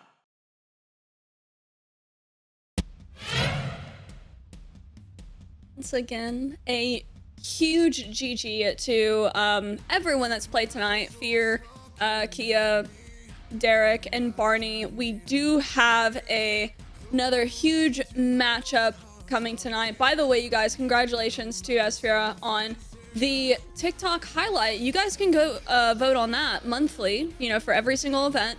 You know, I've won one. I believe Tenacity has gotten a highlight as well. As for I think Vince, you know, so all these amazing creators have gotten TikTok highlights. So you guys make sure you join the community Discord so that you guys can vote on who gets the highlight for the next URLC event. We do also once again have to give a big thank you to Peyton Parrish for providing the music for this event. It has been wonderful. Nickelback, don't judge, is like one of my all-time favorite bands. I know people are really weird about Nickelback. I don't know why. I mean, they're pretty normal, but people are so weird about them. It's always like, oh, I love them so much, or I absolutely hate them. But that was personally one of my favorite songs. I do enjoy me some Nickelback, folks. And Peyton Parrish over here bringing it justice. I was gonna say it was a great cover from him. I've got nothing against Nickelback, but again, a lot of people do have their very own opinions, and I have not seen that Asphira TikTok. I really don't have words for what that was. I mean, congrats on him to winning, but I was watching that and I was not ready for that mustache. Oh yeah, I you know, when I saw that it was gonna be him, I'm like, oh sweet, you know, what's the TikTok? And I saw it, I'm like, huh, okay, I don't know, but hey, more power to him. He's obviously getting clicks and likes and all, you know, all the other good stuff. And you're right, you know, back to the conversation of Peyton Parrish and the song. You know, it's just cool to hate on Nickelback. That's all it is. I don't know where they got it's like you know, Green Day. You know, people, I think, is another band that people either like or they don't like. There's no middle ground. There's not like, oh, I like some of their song. No, it's like you either hate them or you like them. But it is what it is, and great song. I'm really liking Peyton Parrish. Make sure you know, hit him on all the different streaming services wherever you get your favorite music. Make sure you hit him up and check it all out. But yeah, I'm just, guys, I'm ready for this main event. I'm wanting to see Cobain and Mittens duke it out in 5 games. Probably not 5. I'm making my prediction. It's not going 5. I don't think this one goes the full distance, but I'm excited for this. I'm ready to see how this one is going to shape up. And I'm wondering if Twitch chat is just as interested in seeing how this one is going to play out. Their positions. We're going to go into our positions. Let's head to the skybox for game number 1, a best of 5 series. This should be exciting. Bixby's trying to pick up some boost pads, the potential be in the season 1 of Can He Turn? He does! The pitch. He's going to put this one in. After that demo, it's definitely going to be so. 11-2, 32 seconds left. Cobain impressed me. He impressed me with his mechanics. Cobain's defense is incredible. Like I did against Barney, me and my friends, we're gonna work on my mistakes by doing 1v1s. I gotta take Cobain winning the series because I'm playing him next, so I gotta gas him up, you know. Just doesn't quite have the boost there. This one, a good flick will sneak past Barney. This one, and that'll tie our scoreline. Found an answer. 12 to play with off kickoff, and he just sends this one in. It's Cobain's turn to go to work, and he'll just turn and pop at this one. Low boost again, the nemesis of Barney. Barney's gonna need a miracle. Yeah, there's 10. Well, we can break it down all you want, but Cobain just put on a clinic. It'll finish 12-3. Both of my matchup I've won flawlessly. I hope to keep it that way for the rest of the season. I think my 1v1 against Mitten is going to be really fun to watch for all the viewers. Our game seems always close for like 1 goal, 2 goals. It's really close, and I'm really excited. I know Mittens, I've played with Mittens, I've teamed with Mittens, and I do know his 1v1 abilities. 2 big names in the Rocket League community. Both of them battle it out here, and he's boost starved heavily. Mittens taps it in. Able to really slow down the pace. Gonna definitely go for a mechanic here to start us off up. Flip reset into the back of the net. Despite being down 1, he's up for yet another mechanic. Flip reset off the air dribble. He fakes it under Derek. Fall on you purposefully, making sure that you don't get the attempt at an aerial out there on the pitch. Mittens faking this one. Gonna get that little bump. And a great play, 3-goal lead. I didn't know that Cobain was Lovey because I never heard of Cobain, and it was weird that I never heard of him. And I played against Lovey, I feel like, so many times over the years. Definitely winnable, super winnable. Just got to play well. is Cobain going to get a godly version of Mittens, which I think anybody who watches Mittens have seen. And if he gets that version of Mittens, I feel bad for Cobain. Honestly, I'm just gonna grind ranked to try to, you know, be on form for when the match is, and hopefully I do well. I do think Mittens can make it far. I think he has a lot to show, you know? His mechanics are better than most pros. I feel like a lot of it is about confidence. Like, you can be solid, you put thousands and thousands of hours into the game. All of that doesn't really matter if you can't really put it together consistently. Now it's not ranked. Now it's a 1v1 in the league. I hope you are ready for a matchup. Best of luck to you and best of luck to everyone. But this is the real deal, right? So you definitely want to win this one. Good luck, have fun, brother. Don't peek on me, dog. Please, don't peek on me. Let me peek on you, brother. Please, please. I gotta win this one. I gotta bring it home. I gotta bring it home.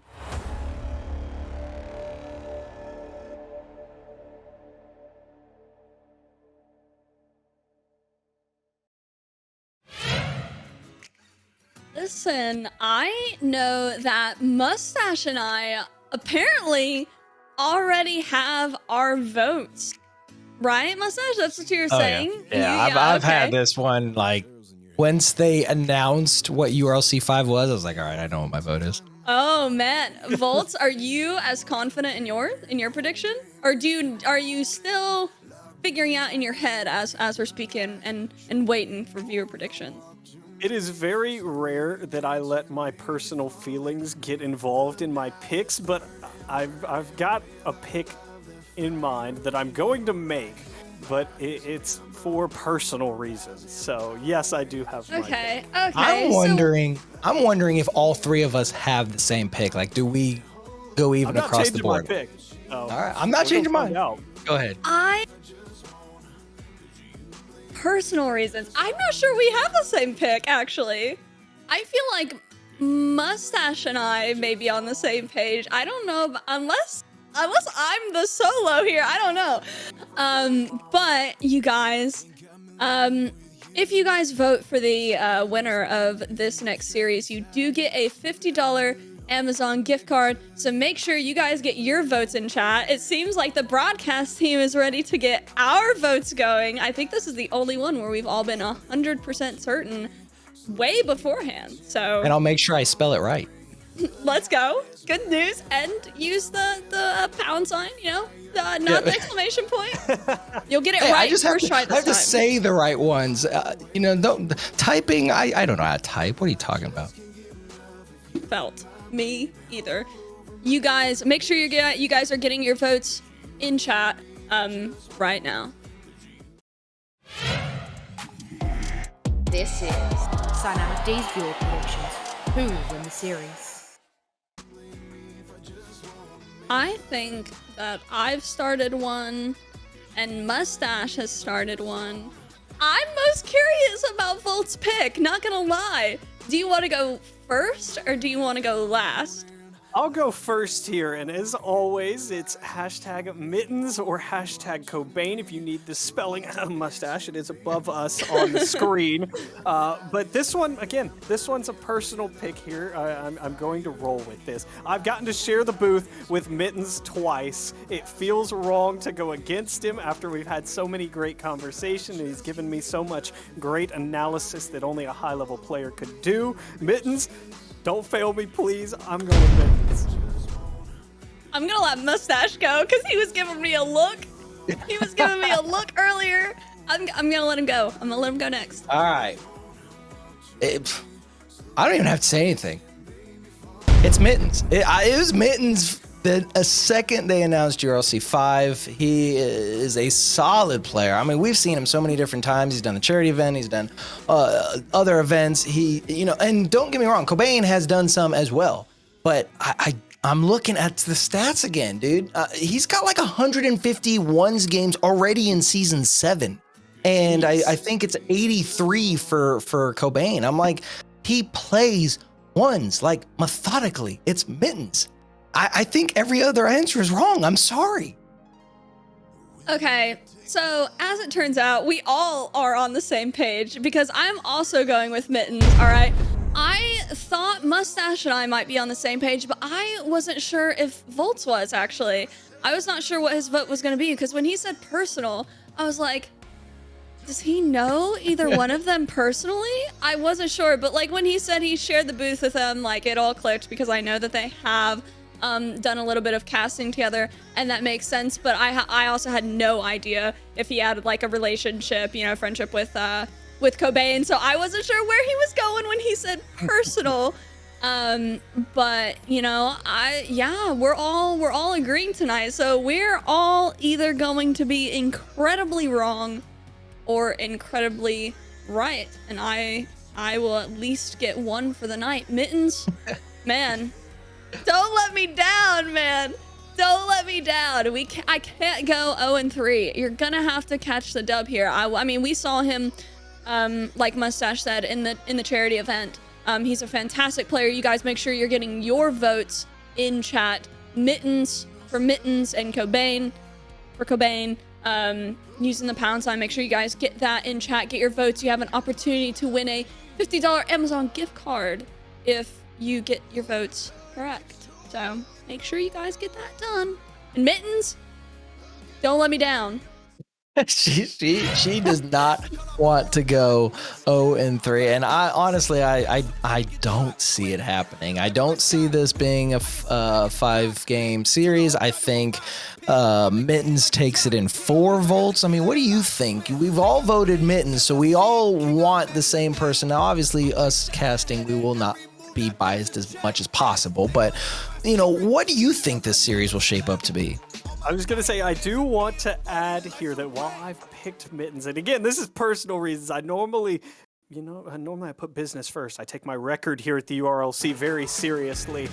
Cobain is perfectly capable of winning this matchup, and I would not be shocked if he did. Again, a super high-level player. I know chat is full of the Mittens stands right now, so I'm feeling our percentage is going to be a little bit one-sided on this one.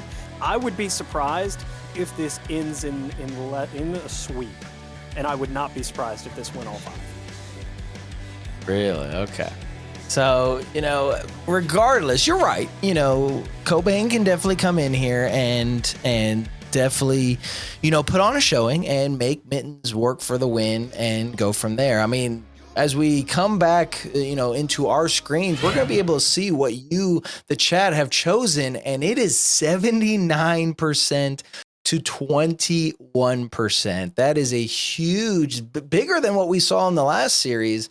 And just think about it. 21% of you that voted for Cobain, if he does win, you got good odds at winning a $50 gift card. I mean, don't get me wrong, you know, go for the underdog and see how it turns out. You could definitely come out and see if you could win some easy money. And Mustache, both of these guys in their live MMR right now, brought to you by statsrl.net. Again, right now, these guys are within 15 MMR of each other in ones, Mustache. So something tells me this might have already played out in ranked at some point in some form or fashion. And both these guys combined have about 250 ones games played this season. So something tells me they've run into each other. So someone's probably feeling pretty good on the back end right now. Indeed. And you're right. They are definitely, you know, close.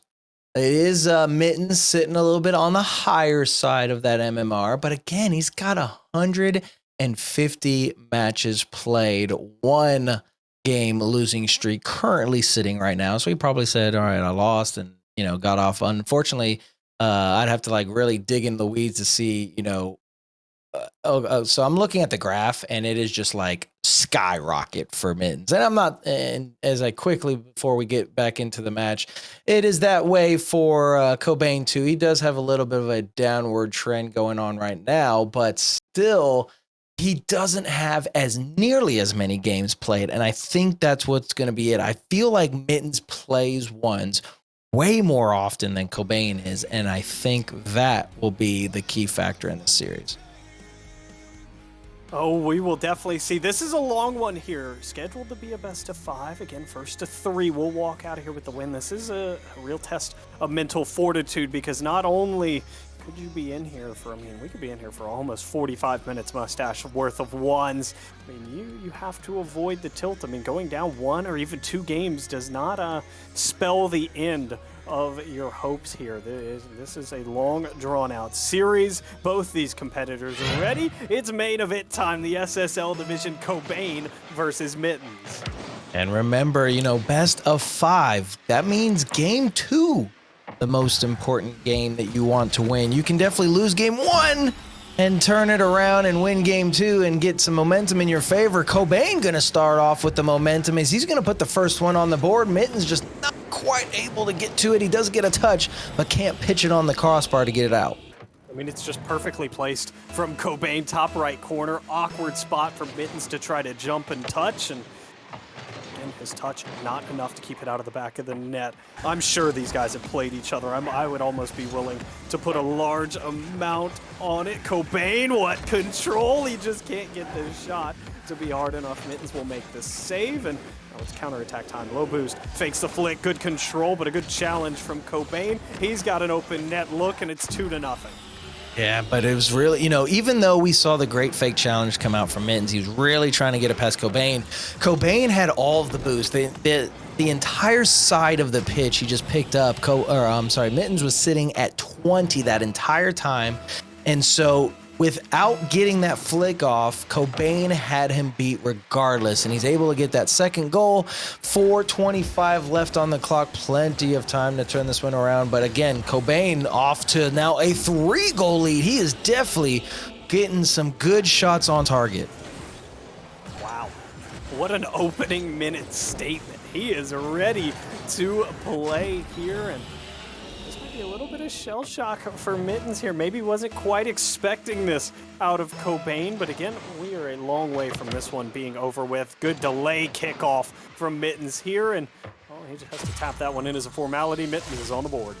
Right, and I do feel that Cobain is coming in like, hey, I've got to come in, I've got to be aggressive, and I got to get the shots, and I've got to make sure I put as many on the board before Mittens does. He did get 3 before Mittens got his first, but now I think Mittens is going to start to figure him out. And again, maybe Mittens doesn't even win this game, but remember, it's a best of 5. He's got a long series ahead of him to try to turn this one around. If you're a Mittens fan, Cobain rather, I feel he's just going to be relentless regardless. He's just going to constantly put shot after shot on to make sure that he keeps that offensive clinic going, and making sure that he puts every possible opportunity in the back of the net, and he's going to put another one right there. A great shot from Cobain, quick to the corner, able to get a soft first touch and just drive, aerial straight back into this one. A fantastic doozy, and 4-1 in favor of Cobain. Just a minute 8 gone by. And there's a good kickoff from Mittens. He's going to pick up that midfield. Cobain just going for the touch to make sure that it allows him to have some more time. A good flick right there. Mittens going to put one on the board for himself. Decreases that lead. What a way to do so. Just those flicks. He's going to have to utilize those in his playbook if he's going to want to try and get past Cobain, because Cobain definitely sitting with some good defense so far. Yeah, he faked the early challenge, though, Mustache, and Mittens was already in position to flick there, so just an unfortunate break for Cobain.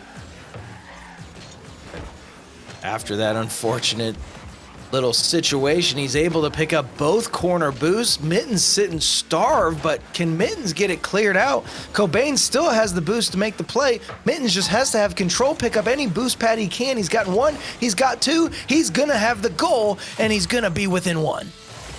Bold shot from Cobain. It was a difficult angle. He had to get a lot behind it.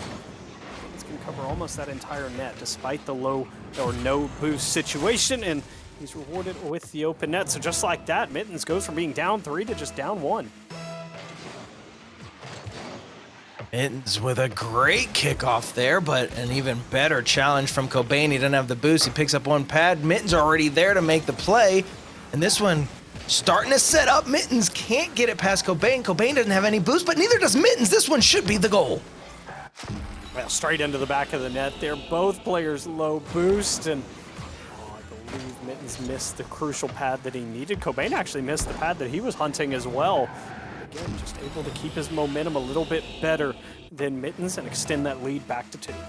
And it's that situation right there that just proves to any type of Rocket League player how crucial it is to make sure you're able to, hit all 4 wheels on the ground and get your recoveries. A nice little flip reset potential right there.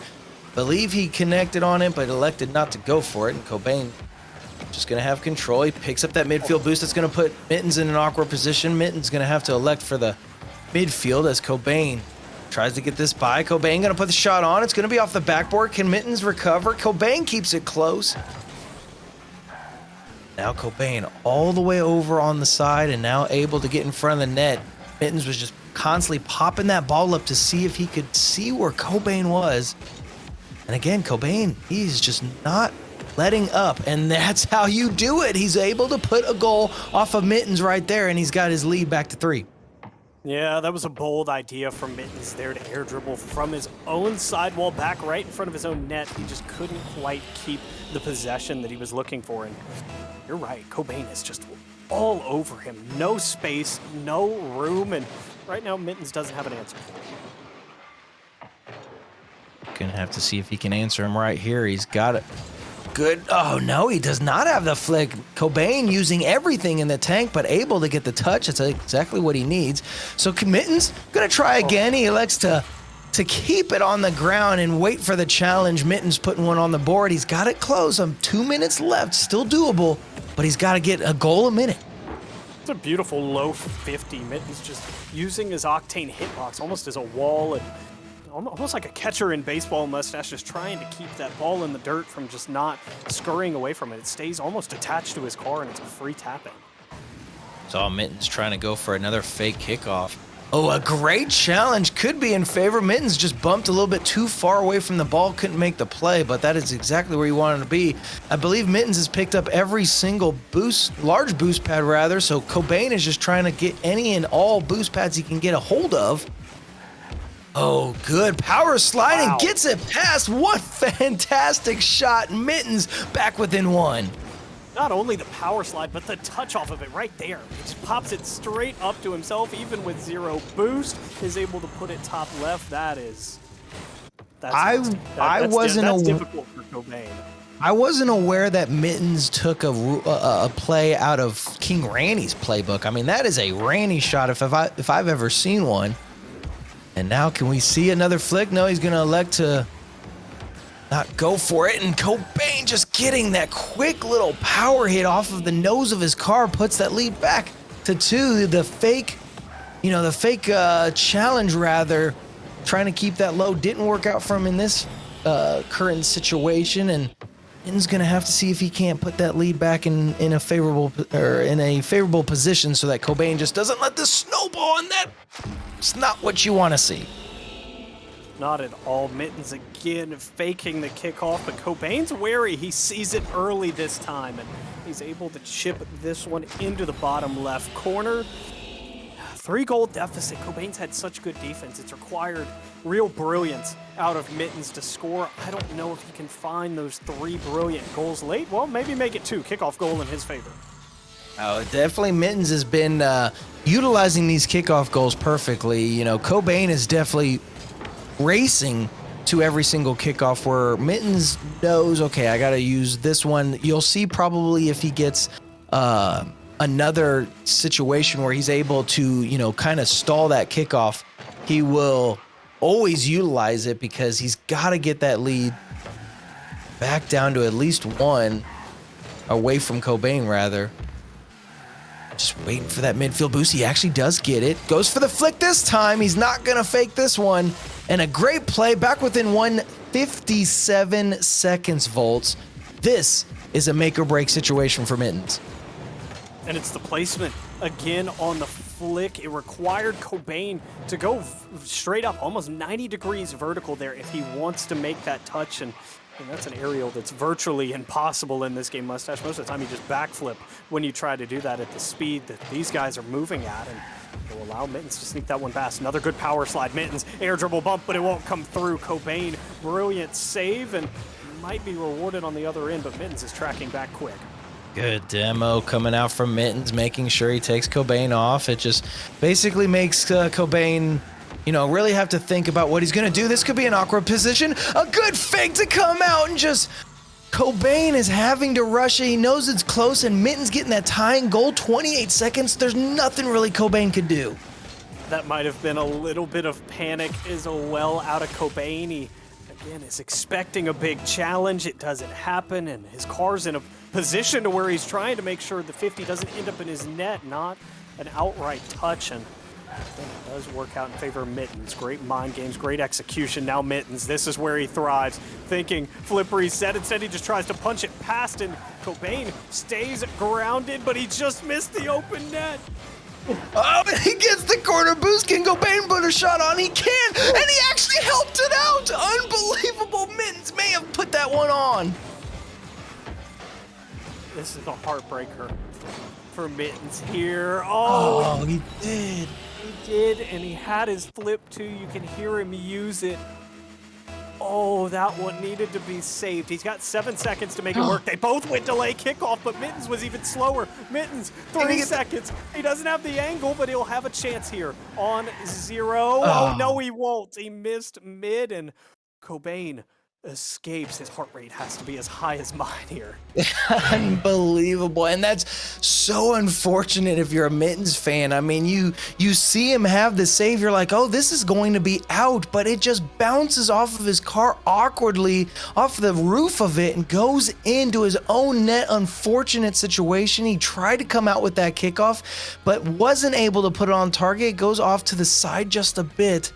And Cobain, you're right, able to kind of breathe a sigh of relief and take game number 1. But like I said, game 2 in a best of 5, always the important one. Mittens able to claw his way back within 1, and basically that one little fault happening right there in those final seconds. Mittens can definitely turn this one around and tie up this series. What a game number 1. I mean, these guys, again, have to be trying to take this 60 seconds to catch their breath here, because, I mean, that came down to the wire. Chances were there for both of them. Cobain, again, fins off a big comeback from Mittens, so that's a ego boost. But, I mean, if you're Mittens, you put it aside and you sit down, you're definitely confident in your ability to get back in this series. So as we head back down to the beautifully redone Utopia Coliseum for game number 2, it kind of feels like a must-win here for Mittens. You don't want to have to try to reverse sweep this series. Right, yes. Mittens, this is a very important game. Regardless, obviously Cobain wants to win it too. He's wanting to go up 2 in the series, put himself in series match point, and try to take down, you know, what 79% of us think is going to be the winner of this particular series. Mittens, though, going to try to see if he can't provide for the Twitch chat and the desk. I mean, we all voted for him, and Cobain gonna try and put the first one on, and he is gonna do so. He did it in game number 1. If you're a superstitious fan, maybe does that mean Cobain can win game number 2? I mean, again, it's a big flick from Cobain there. Tail flick straight over the top. I mean, again, so much power behind it. Mittens had no chance of keeping that one out of the back of the net, and I mean, it's definitely a good start for Cobain. You want to build the lead and ideally not let Mittens get even in the neighborhood of what he did in game number 1. But again, you also have to be very careful how aggressive you play. We can see a couple fake challenges coming out here. Cobain, yet another flick. He knew Mittens was low, and it's a 2-goal lead now.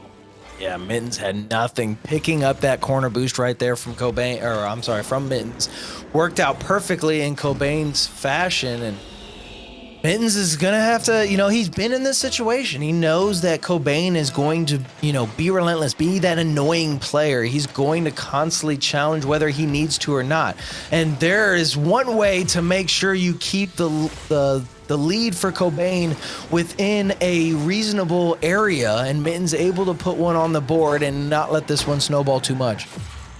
Yeah, great response. Again, you have plenty of time in this game if you're Mittens. Again, you just got to keep it close. You've seen what you can do when it comes down to the wire, and you definitely don't want to have to claw your way back like you did in game number 1, and this is how you do it. Keep it level. We're back even here after another kickoff goal.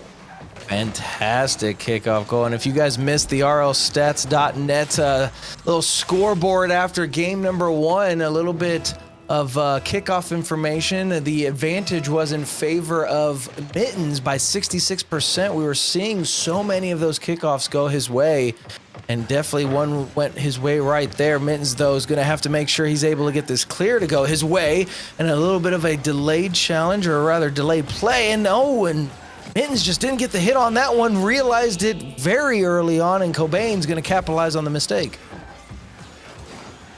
Yeah, a little bit of an awkward touch. He's trying to play that to his own corner, and instead, he just pops it right in front of Cobain. It's 3:57 left on the clock. Another kickoff stalling off to the side. Mittens has got control, and Cobain was too far back. He tries to go for the dunk, not able to get it. Cobain quick on his recovery, almost able to get the touch. Mittens has got to get this out of harm's reach, and it's still dangerous, but he's got possession. And Cobain, again, he will not let go. He will not give up. And that's definitely one of the keys to his victory so far. A little bit of a shadow. Mittens goes for the flick, and Cobain able to get the save. Yeah, that was flicked right in front of where Cobain was facing. All he had to do was double jump to reach that one. This one pinched high off the backboard. The shot itself is slow, but the respawning Mittens can't reach it. The lead's back to 2. Yeah, the demo is not what you want to see if you're a Mittens fan. Cobain would have liked to see a little bit more power on that, but Mittens, regardless, he could not spawn and turn fast enough, so able to get the goal. Cobain with the 2-goal lead. And this one, kickoff in favor of Cobain. Not able to race to it, and Mittens able to take the corner boost, so that at least gives Mittens a way to play. Goes for the ground and dribble, goes for the bump and gets it. Fantastic play. 3 minutes left, a 1-goal lead in favor of Cobain. I love watching these ground-to-air dribbles. You can see Mittens get it up high on his hood, especially from this low camera angle, high up onto his hood, and then after that, he just has to power himself forward. He knocks Cobain into the net and just watches the ball sail in. Mittens able to get the touch there.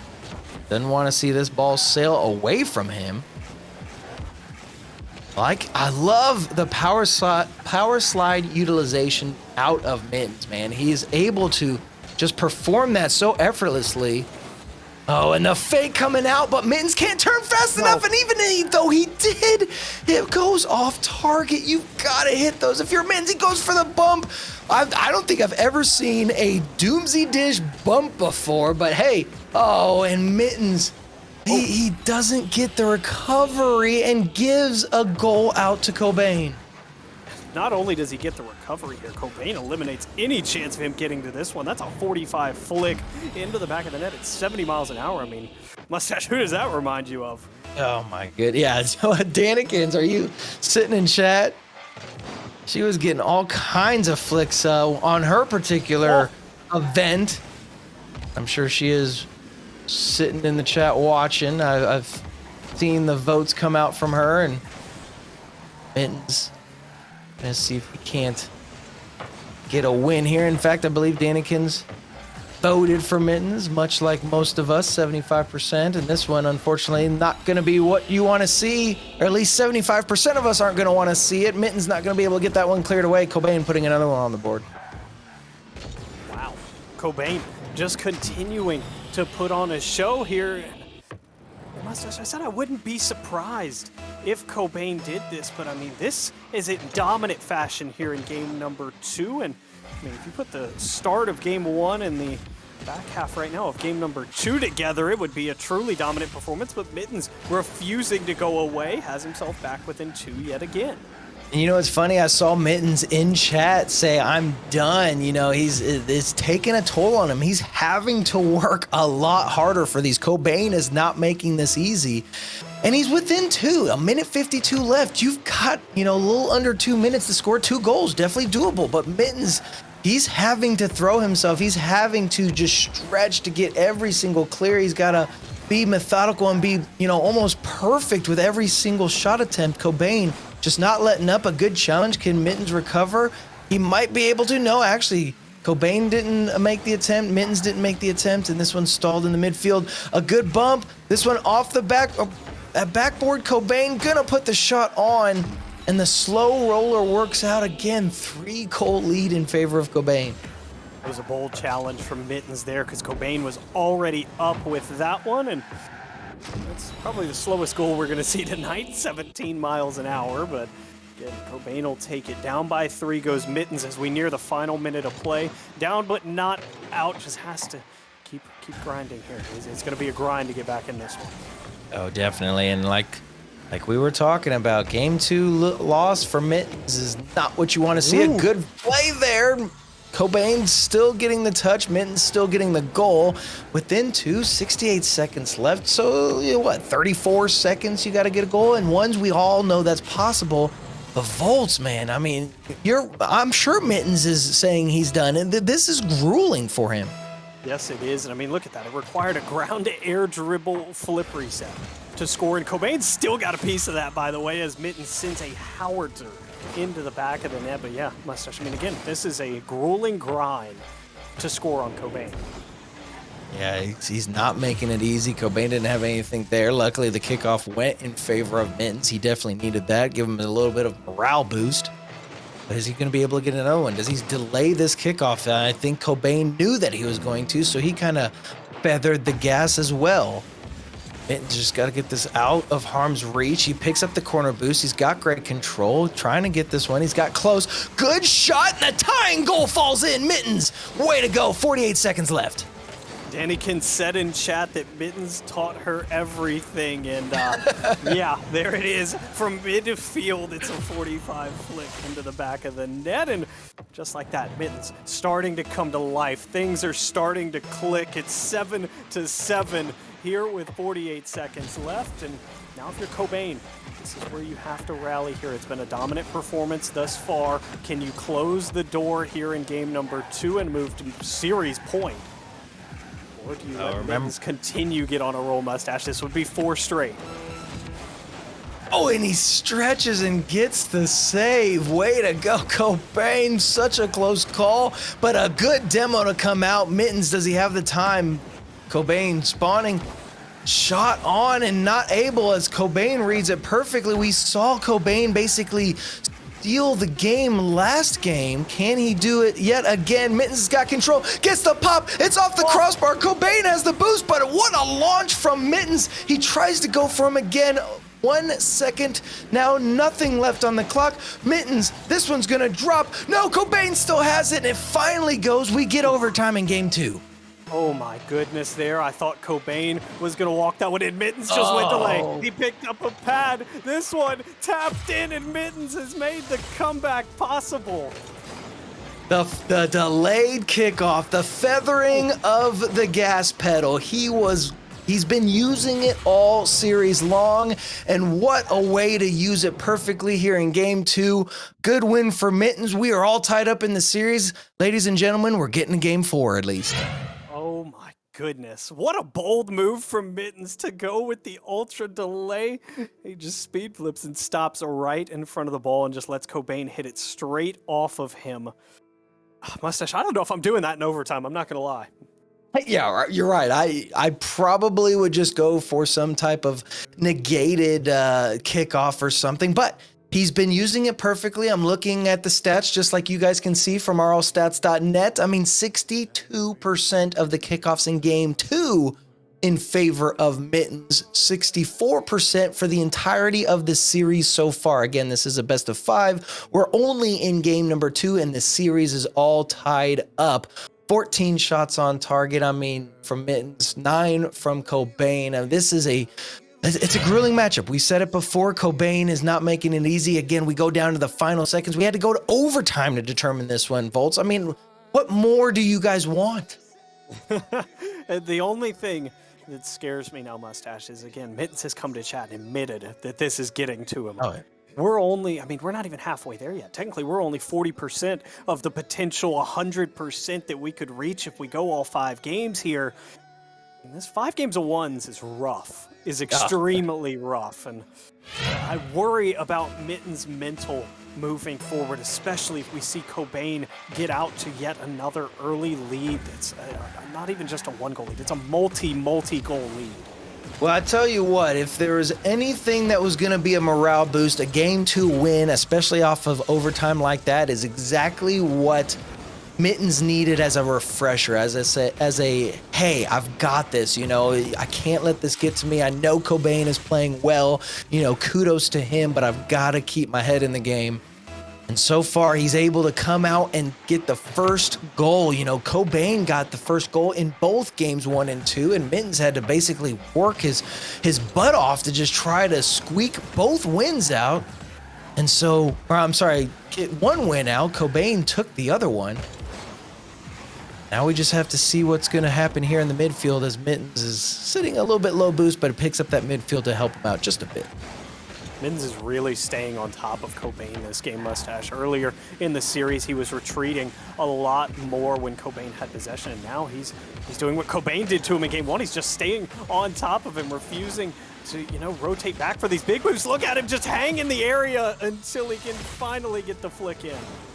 I love the control. I love the control from both these players. Yes, the goal does go in for Mittens, but Cobain, he did everything he could to try to keep that away, and Mittens, rightfully so, is relentless and just constantly puts a shot on. But I'm just as impressed by Mittens' gameplay right there as I was by Cobain's. I mean, he did everything that he could, and he unfortunately does go in for Mittens, and that one's gonna go in as well. So Mittens, the first time we've seen him with a 3-goal lead, and like I said, I think Mittens is starting to feel himself now. Flip reset ground pinch from Mittens. Again, I know Mittens, he'd critique himself saying he wanted to be a little bit harder than just 68 there, but again, a fantastic mechanic, not only to get the flip reset, but the pinch that ends up in the back of the net. And okay, game 2 win has brought him to life. 3 goals up here in game number 3, and thrives in the air. Is it the best course of action against Cobain? Maybe, maybe not. And that was a long bomb open net that will end up being off target. Cobain, beautiful turn as he picked up the 100, and he'll be rewarded with a walk-in. Yeah, I mean, Mittens really needed to put that one on target. So unfortunate. And then I think he was pretty much sitting with little to no boost. And as I go back over to his POV, I think he was. So Mittens, you know, missing that attempt on net and then just having to race to the ball. Cobain coming in and getting that goal is exactly what you want to see if you are a Cobain fan, and I know that's what he wanted to see as well. I'm looking at his POV right now. Mittens goes for the flick off the crossbar. He doesn't have anything left in the tank, so he's gonna have to make sure he gets some sort of recovery and slows down the pace of the ball, at least enough time to get the boost, and he does off the backboard. Can Mittens recover? Cobain turning away. Do we see the same thing that we saw earlier when we saw Mittens' goal? It's originally missed back corner, but he will be able to grab it this time. Cobain with just 50 waiting. It's a waiting game to see who would go first. Both men empty here, and this is the scramble for boost, and we repeat the process again. Mittens has a full view of Cobain this time, knows exactly where he is, baits in the touch and puts it in the back of the net. Beautiful play there by Mittens, and Mustache, that was the difference on this trip down. Mittens has full view of Cobain. Last time, if you were on Mittens' POV, you couldn't see Cobain at all. Right, and you know, perfect camera settings for Mittens. And Cobain, you know, he probably can't see behind the ball and see what Mittens is doing. So you see Mittens just turn away. This one could be dangerous. Mittens got it, getting up and getting that clear. Good play from him. But yeah, Cobain, he just thought that Mittens was going to go for the flick. He had to make the challenge, and Mittens read it perfectly. This one, crossbar again. He's got to watch out. He doesn't have any boost. Cobain's coming in fast. Cobain not going to be able to go for it, and he does take the corner boost. So he might be able to take the possession. He does. Cobain going to throw that one in and get another one on the board for himself. And this one's frustrating. Again, I was on Mittens' POV right here. He misses that pad, and he doesn't have any boost to contest that. That is brutal for Mittens, and it allows Cobain to put that one into the back of the net. It's still 4-2, so a good lead for Mittens. But again, it's the little things in ones, Mustache. It's the boost pathing. I mean, that's how critical every little like move you make in this particular game mode means something, and you've got to make sure that you're able to pick up those boost pads, because you never know in a split second if you're going to have to make some sort of attack or a challenge. And Cobain gonna go, he gets the bump. Oh, Mittens, what a fantastic play. He's loving that aggressive play style and puts the lead back to 3. This is one of the most undefendable shots in Rocket League replay. A little bit scuffed there for the look at it, but again, an air dribble bump is just so deadly because there's nothing you can do, Mustache. If you're not positioned correctly, or even if you are positioned correctly and the air dribble bump is executed properly, there's nothing you can do. You can't reach it. Your best shot is to try to go through the defender and hope that you make a pull save on the ball. Right, and there's a shot. Cobain knows he had to go for the boost. The boost steal in the corner. I'm loving how Cobain will put a shot on the backboard, and I think it is planned. It is meant to have Mittens go for the attack, use the boost, Cobain goes and steals, and then knows that Mittens is not going to be able to challenge on the next attempt.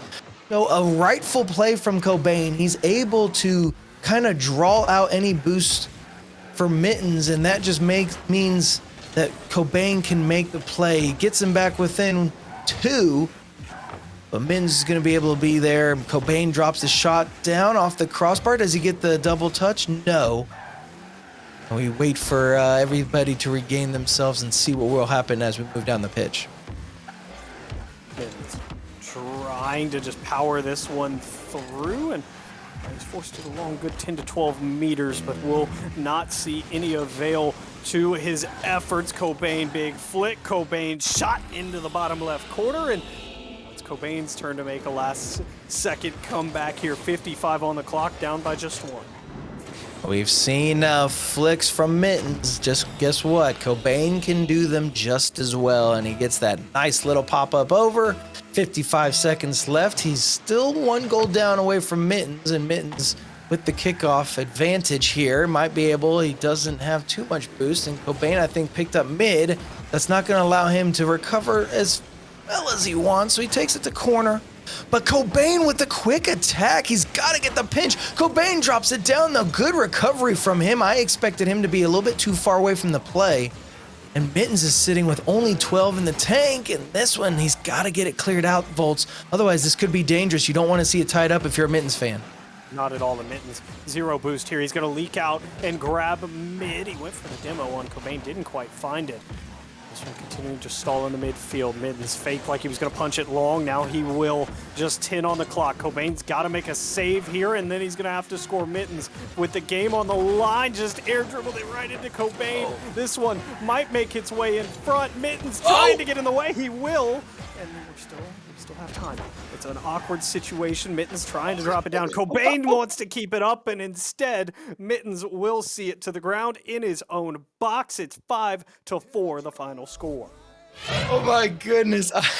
I'm so glad you guys, I'm so glad we don't go back to cameras immediately because I'm literally like, I was freaking out right there just because I thought this was going to go to overtime. I'm like, dude, Cobain's going to put this one in. Mittens, I'm sure feeling the same way. It's just like, I've got to get this thing to touch ground.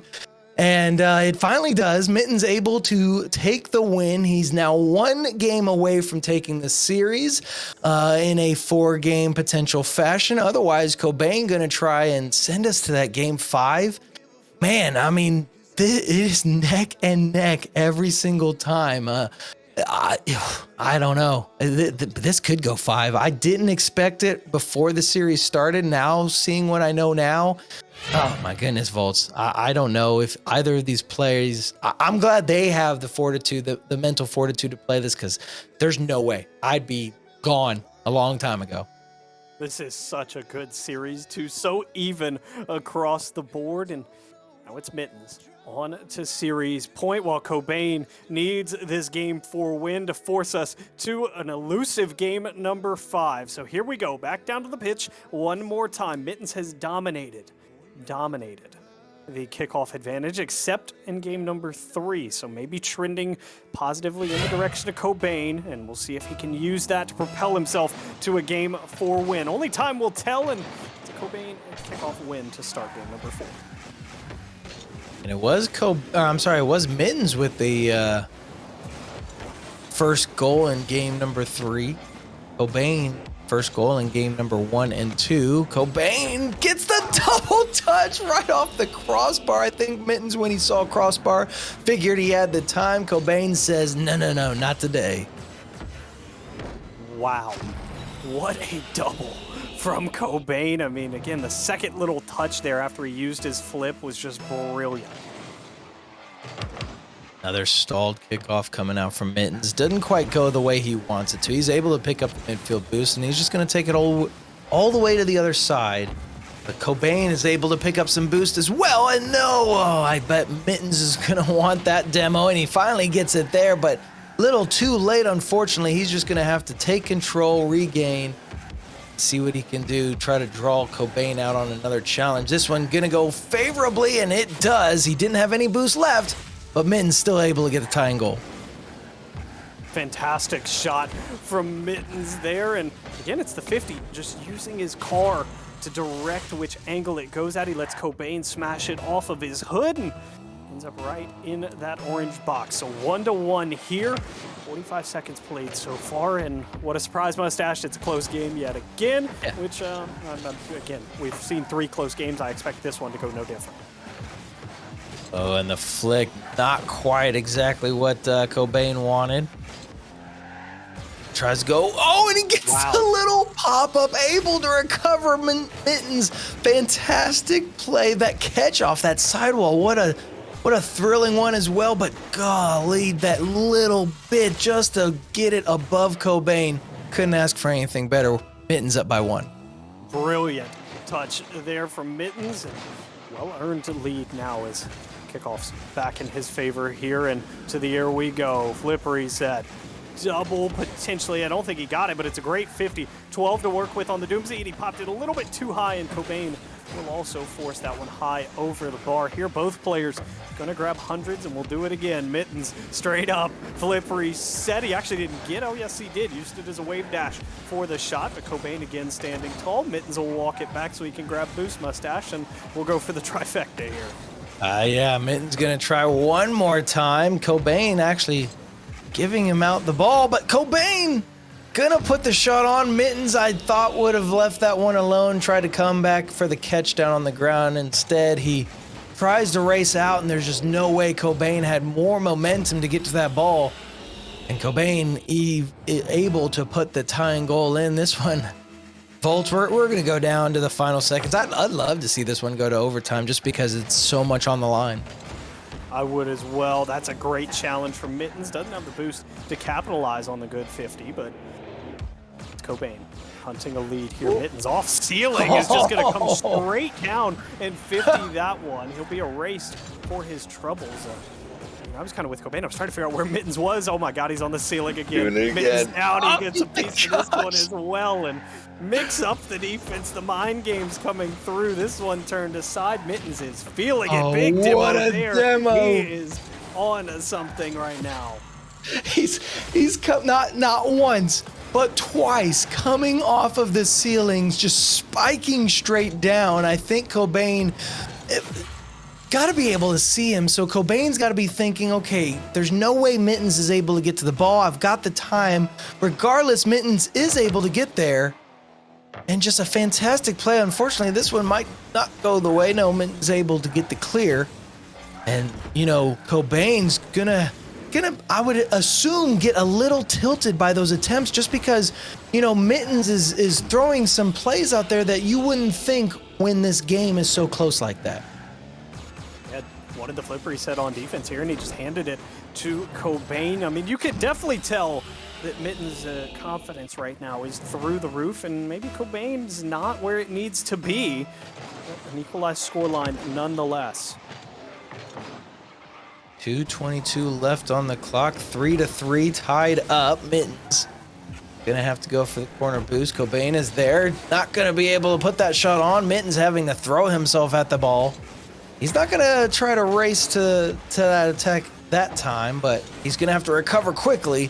Using a lot of boost, I'm noticing. And the demo's not going to help. That's going to give the opportunity to Cobain, but Cobain can't set him up. And the spawn, rather, working out in his favor as he did spawn that that far post, rather.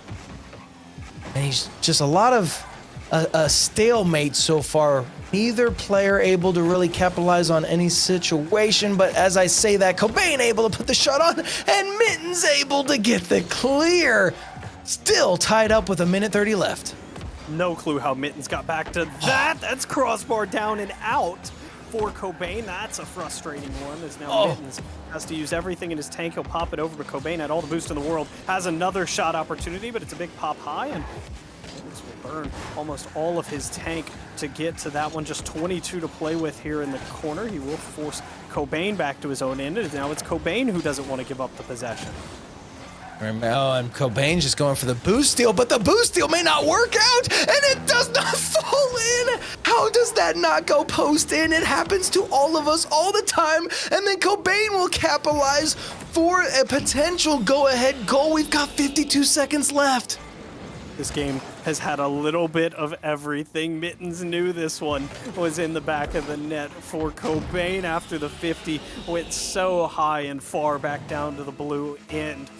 52 seconds left. We'll pretend to be shocked that it's yet another close game going into the final minute, and despite Mittens really showing how confident he is in his abilities to win this series, he trails by 1 here. And he's just got to get the tying goal just to send us to overtime. We've only got 38 seconds left. Cobain is there again, not letting up. Cobain, does he get demoed? No. Cobain able to jump before Mittens could get there. But this could be dangerous. It does go in favor of Cobain. I'm not sure Cobain really has the boost needed. As you guys can see on your screen, the overlays hopefully allowing you, but this one's gonna fall in 16 seconds. Cobain trying to put the insurance goal on and send us to a game 5. Wow. Beautiful shot from Cobain. Nice little hook shot off of the bump from Mittens, and way to kickoff goal here. If you're Cobain, do what you have to do to avoid this one ending up in the back of your net. There's the famous Mittens kickoff that works so well in overtime, but not well in regulation. On here, Cobain. It looks like we're headed to game 5. The save comes through, Mustache. We're going to game number 5. Mittens' confidence does not result in a game 4 win. It's 2-2, a series score. Wow. Cobain sending us to game 5. I predicted Mittens in 4. I was thinking it, and it was so close, but Cobain, man, he does not let up. He is relentless out there. He's being that nuisance player, that almost stereotypical ones player, and there's a reason why it works out, is it gets you the wins. And so there you have it. Cobain sending us to game 5. Mittens gonna have to see if he can end it here, as 79% of us are hoping that Mittens pulls it off. Cobain, 21% of you. I'm telling you, if Cobain wins this one, there's going to be some happy Cobain fans out there, because they're going to have a solid odd at winning that $50 gift card, Volts. Yes, they are here, but the Mittens stands are going to will him to this game 5. At least attempted win here. There's only so much you can do. This has been such a long series. Both of these players ready for this crunch time game. It's win or be eliminated from URLC 5. Oh my goodness, I don't even know where to begin. I mean, I can't believe that we had a game that was separated by 2 goals and not 1. Yeah. I really expected that to be another 1-goal game, regardless of who would have won it. But nevertheless, we're here in game 5, over here at the beautiful new Utopia Coliseum. And man, I mean, I could not be more thrilled with how this series is going. Even if, my prediction doesn't pan out, this is such a good matchup between these two players, and Cobain going for the bump, but doesn't really get the touch, and the fake coming out, which is going to give Mittens the first goal. And I feel like Mittens has figured out that Cobain is going to rush everything. He's really trying to be that aggressor. And so Mittens, if he's methodical and can be precise, he will take down Cobain. But Cobain, that aggressive style has been helping him out, and it could definitely give him the win. I mean, we're all tied up, folks, in this series. This is it. And right now, it is anybody's game. Yes, it is. That fake on the wall, Mustache, it stems from Mittens constantly going to the air in this series. I mean, every chance he's gotten, he's taken it up the wall there, and I don't blame Cobain for expecting yet another mechanical attempt. He thought he had it pre-jumped early, he thought he had a read, and Mittens broke out the fake in Game 5, something he, again, it looks like he's been holding on to and possibly setting up all series long. Cobain off the backboard. Does he get the double? No, Mittens coming right underneath him and not able to really race to the ball. Goes for the pop, goes for the bump, gets the bump, but doesn't get the goal. It goes off crossbar, so Mittens electing to take it to his own corner and see if he's going to have to try and do this again. Mittens stalling in this blue corner, just trying to avoid being put in an awkward situation. That's a situation he likes. He can take a good 50 there and elect a couple pads rather than corner boost. Big miss from Cobain. Potentially the Game 5 nerves getting to him, and now it's 2-0 Mittens. Mittens, you just see he's just not racing. He's not challenging. He's going to fake it out. But sooner or later, does Cobain pick up on that and says, okay, Mittens is not going to challenge. In fact, he's going to always, fake challenge. And how do I play this? Maybe I fake challenge. Maybe I, don't race as much as I am. He's got to adapt to what Mittens is putting out, but that one's not going to be something that you want to see if you're a Cobain fan. He can't recover. He doesn't have the boost. He can't make the play. And a 3-goal lead in favor of Mittens in this crucial Game 5. And it's a couple mistakes, Mustache, that you don't expect out of an SSL at this level. It's a whiff at the midfield. It's a no touch on a ball off your own back wall. And I mean, if you're Cobain, this is where you wish that we had timeouts in these series. Obviously, we don't. So this is where you have to take a mental timeout between goals. Settle yourself, get on the board, and that's exactly what he does here. Yeah, and so since we don't have those timeouts, you use situations like this, these goals, those momentum boosts where you just scream out, let's go, I can do this, I can get I can take this game. He's down 2 goals, but those momentum boosts like that are so critical in ones. We were talking about mental fortitude earlier on in the evening, and it is so important. Oh my goodness, and Cobain almost putting bumper to bumper like a NASCAR race. Rubbing is racing, and can Mittens put that one? It's off the crossbar. Mittens doesn't have the boost, but it doesn't matter because Cobain was off to the corner, and a 3-goal lead in favor of Mittens right now. Wow. Mittens, fortunate break that this one kicks back out, hit the crossbar so hard it destroyed the party. Now with 2:49 left, almost to that halfway mark, Mittens with a 3-goal lead, and still avoid a kickoff goal here. He'll be forced to just dump it into the corner, and that concedes corner boost to Cobain. Good situation for Cobain, but a better early challenge from Mittens, and he'll be rewarded with goal number 5. Wow, 4-goal lead. If I'm not mistaken, this is the highest lead we've seen for Mittens. And definitely the game you want to do it in, Game 5. 2:30 left on the clock, 2:37 if you want to be precise. Nevertheless, Cobain not going to come out with this kickoff, and it's Game 5 statistics so far from RLStats.net, looking at 66% of kickoff advantage in favor of Mittens, just like pretty much every game except it was number 4, and Mittens going to put that one in a 5-goal lead, 2:20 left on the clock. Mittens had me concerned in game number 1, Mustache. I was not feeling great, but as we have gotten over halfway through game number 5, again, it's just clicked. And I want to say I told you so, but I know you and Top Gun were with me on this prediction. But being able to be in the booth with Mittens twice and hear his analysis of what's happening on the pitch, he understands this game at a very high level, and he can clearly make the changes necessary on the fly as Cobain was one pixel away from picking up the demo. He doesn't find it. Mittens just couldn't quite tap that one in, and as this one winds down, Mustache, definitely not over yet, but it's looking really good for Mittens, though. Cobain's gonna have a good chance. Respawn Mittens, and he won't be able to auto-challenge this. It's back to just a 4-goal lead. Yeah, again, it's that just near spawn You don't want to be there. You want, to me, you know, somebody in chat prove me wrong or what have you, but I always want to spawn away from the ball. It obviously allows you the time to first think. I mean, you know, we know how quickly this game is and how quickly a demo can turn into a goal. So it gives you the time to really set yourself up. Mitten's going to be able to set himself up and put that goal in. So 5-goal lead back in favor of Mittens. But yeah, you always want to spawn away from the ball so that way you have the ability to challenge. And Mittens, he's trying to make sure this lead stays at least 5 or more. You know, you want to keep this one away from Cobain, and Cobain is just, you know, with the way he's been playing and being so aggressive and so, you know, almost chasey to the ball. And I feel that's the wrong choice of words, but in the context, you know, it might work out.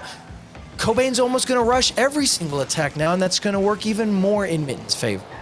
I would say if you're Cobain, you have to. I mean, you feel like the seconds are just disappearing off the clock, and you know, it's your death counter in this series. I mean, it just keeps on dropping. I mean, we've been just driving east to west here for the past 30 seconds, and yes, Cobain's going to put in this open net, but I mean, we just wasted so much time in the midfield area, and the deficit's still 4. Right, and that's exactly what you want. You know, again, think of it like an American football game. You're playing the clock. You're keeping it either in the air, or you're keeping it from side to side or on the wall, or you're not necessarily rushing down when you have the possession because you want the clock to dwindle down. You don't want to give your opponent the ability to play catch up. And so Mittens, he is doing rightfully so, putting it from side to side. Cobain just trying to have to rush.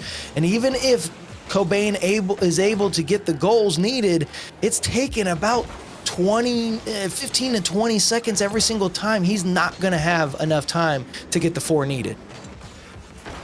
Wanted the ground pitch. Mittens makes the save, and Father Time just ticking away here, and as this one continues to not end up in the back of the blue net. It took 5 games, Mustache, but Mittens will be walking away with the win. This one is going to make things a little bit more interesting, but Cobain still trails by 3 with just 15 seconds left. Mittens was looking for either a breezy or a musty there. Couldn't quite tell. It was a little bit scuffed and doesn't quite connect. Handed one back to Cobain.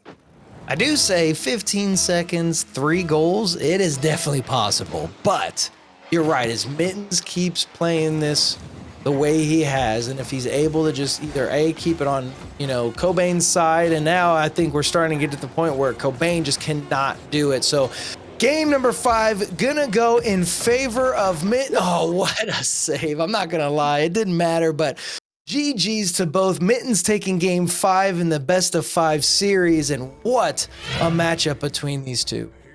That save just embodies exactly how game 5 felt. Such a brilliant, squishy save to keep the scoreline at 7-4. Again, hats off to Mittens. I mean, that is quite the adjustment from game number 1 to game number 5. Top tier ability to do that against an extremely quality opponent. Right, and so for the entirety of the series, you know, you can see the series stats right there. 31 goals to 29, 4 unforced errors out of Mittens, 2 out of Cobain, 57%, you know, but I think because of game 4, the kickoff advantage is going in favor of Cobain, you kind of even them out. 4 or 5 demos, you know, 15, 13 saves, just unbelievable close matchup, thrilling one to say the least. Cobain, you know, I loved the play style he had. I loved what he was doing out there. Definitely came out wanting to win this series. Mittens, he said it early on, man. He was tired. He was, you know, wore out, exhausted from having to play it, but he was able to stick it out and able to get the win and make me 3-0, Volts, getting you a prediction win as well. Yeah, 2-1 on the night, and well, speaking of that, there was a third member of this desk that was also correct. So let's kick it back over to Top Gun to get her thoughts. Honestly, that series kind of had me on the edge of my seat. Mittens, a fantastic player. Cobain, fantastic as well, really showing out. I mean, Mittens, honestly, I talked about this earlier. The mental fortitude. I know he was really frustrated during that first and second game. I know he won the second game, And I know he lost the third one, but he started really showing up towards the end of that second game and throughout the whole rest of the series. Like I said, I know he was frustrated. You could see it in chat how he I'm so glad he didn't give up in getting that game 5 chat win for the series. Congratulations to Mittens for the win. I mean, at least I got one right for the night, you know. One for 3, lower than everyone else, but we'll see. I don't know if I'm still in the running right now, you know. I don't know. It was a little scary, but he did pull through. And for those of you that voted for Mittens in the viewer predictions, we do have a little possible something for you in a $50 Amazon gift card.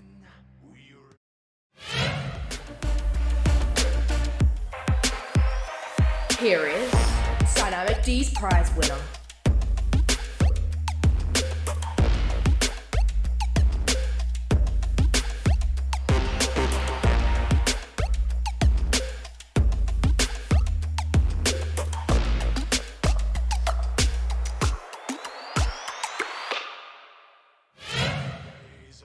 The one and only Night Sky coming through with winning the final $50 Amazon gift card for the night. So congratulations to Night Sky.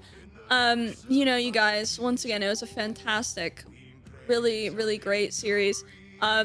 We have confirmed that is the first game 5 in a URLC event. So that, I mean, that was a showing in and of itself, Volts. It was really fantastic, honestly. Great performance from both players. Fantastic performance, and it's worthy of history. Again, 2 fantastic competitors. If I had to pick a matchup out of all of the SSL divisions that I thought was going to go to Game 5, it'd be that one, because again, so close, so competitive, and again, URLC history. Fantastic to be a part of it. Great showing from both of those guys. I mean, Cobain, I mean, again, we haven't gotten to see too much of him. He's not one of the more quote-unquote popular names in this SSL division. He just kind of put everybody on notice. Keep track of him. Some of these other SSLs, well, you know, if they get scheduled against Cobain, you better be on your toes. Certainly. You know, you guys, we do also do a Series of the Night award where we like to get the chat involved in who you guys think won the Series of the Night award. The Series of the Night does get a bonus, and it is decided by the one, the only Stone, our producer. So you guys, but like we said, we do like to get the chat involved, Mustache, in what's going on. Who do you think? I feel like, you know, it's kind of clear on, for me personally, on who like my favorite was, and maybe the favorite overall, the closest series rather. Yeah, I mean, you know, the favorite's obviously going to be Fear and Kia. No, I'm just kidding. No, that was a good series, but no, it's got to be this one. I mean, our first game 5, you know, every game was 2, you know, 1 or 2 goals. I mean, it was neck and neck. This one, obviously, we're gonna find out a little bit later in chat. Please tell us what you guys think. You know, if you think this one, or if you think Fear and Kia, or whichever series it is, you know, make sure you guys let us know. But yes, I if I'm going to put my prediction in what I think it is, I definitely do feel it was Mittens and Cobain. I mean, just a thrilling matchup to say the least. And Bolts, I mean, you can throw a prediction out there too, but man, you know, it's hard to beat that one.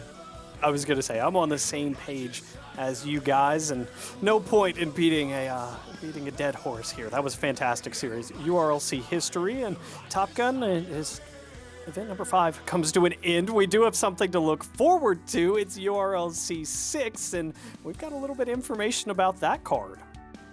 Yeah, it is Asfer versus Wanda Mike. You know, the rest of the card will be revealed later on, but Asfer versus Wanda Mike is the main event for URLC Season 6 coming next month. You guys, it's gonna be fantastic. It's gonna be a great series. I'm sure a wonderful event coming up next month, as we do every single month. we are about halfway through our season 1 for URLC, and it's been a great showing from all players. And Asphora and Wanda Mike, I'm sure, are going to be no different. I feel like it's going to be a fantastic series between those two wonderful players. But you know, you guys, before we say our goodbyes, we got one final break for you. Stick around.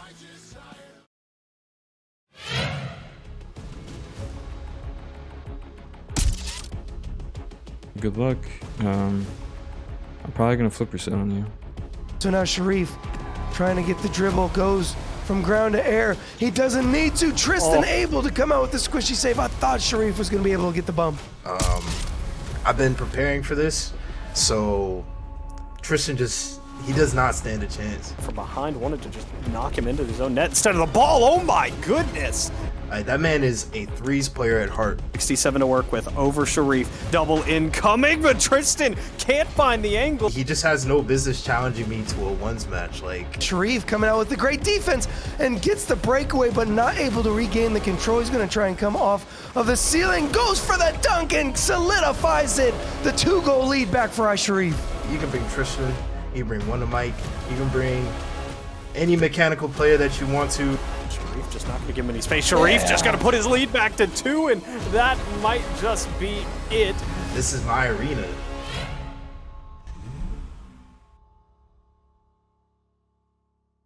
A highlight from the URLC roster.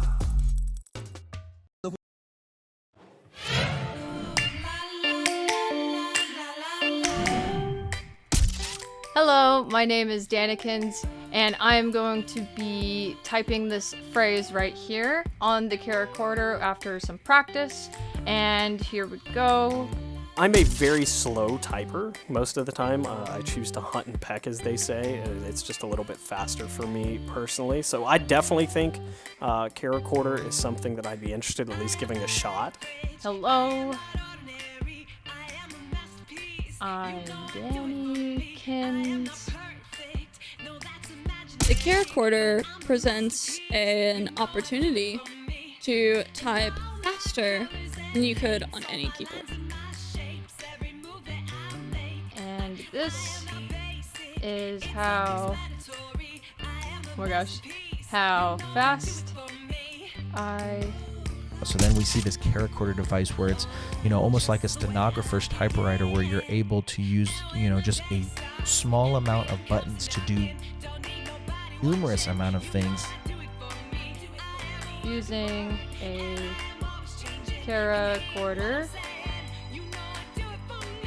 This is, when you master it, it's faster than any keyboard could ever be. So if you're willing to put in the time, I definitely think it's something that you should learn. And, if I had more free time in my personal life, I think it'd be something that I would truly sit down and learn. After some practice. Alright, so that took a little bit, probably around 30 seconds to a minute, I'm not too sure, but it has been a challenge learning the directions and everything of the camcorder. I was able to pick it up pretty quickly though. I started practicing the same lines over and over again, and I am able to pretty much just type it out. But it hasn't been too terribly hard to get used to. It's really fun to learn. I've had a lot of fun doing this, so that's where I'm at so far. We can try it one more time. I want to try to go faster. Yeah, there we go. There you have it.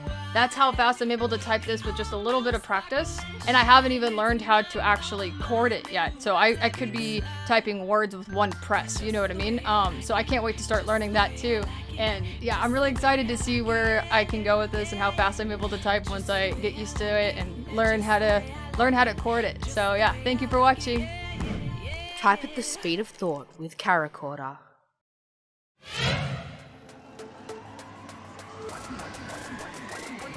And now, Dynamic D's Game Changer with RemmyRL.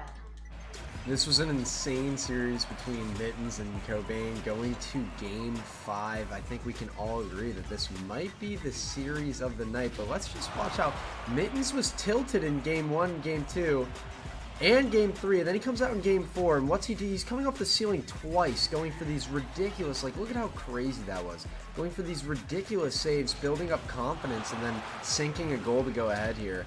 I think that this is where Mittens got his momentum. This is where he changed his attitude, and this is what put him ahead in the mental game, which we all know is so big in Rocket League and causing him to win the series, honestly.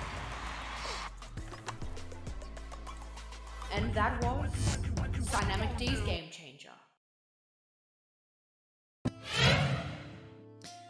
You know, I know that Mittens lost that game 4, but I agree with Remy in the sense of I think that's really where like he started really gaining his mental and just kind of even having fun with it. You know, not maybe not that he wasn't taking it seriously, but sitting there and being like, if I just play my game, I'm gonna win. Like I said, I know he lost that one, but in the end, he did take the dub. He did get the win, and I do think that that game 4 and going in. Attacking that ball like that from the ceiling. I know I try to do things like that and doesn't work out quite the same, honestly. But I think that is partially where he kind of gained that mental back a lot and was like, I'm here to play and I'm here to play my game the way that I want to play it, and that's gonna get me the win.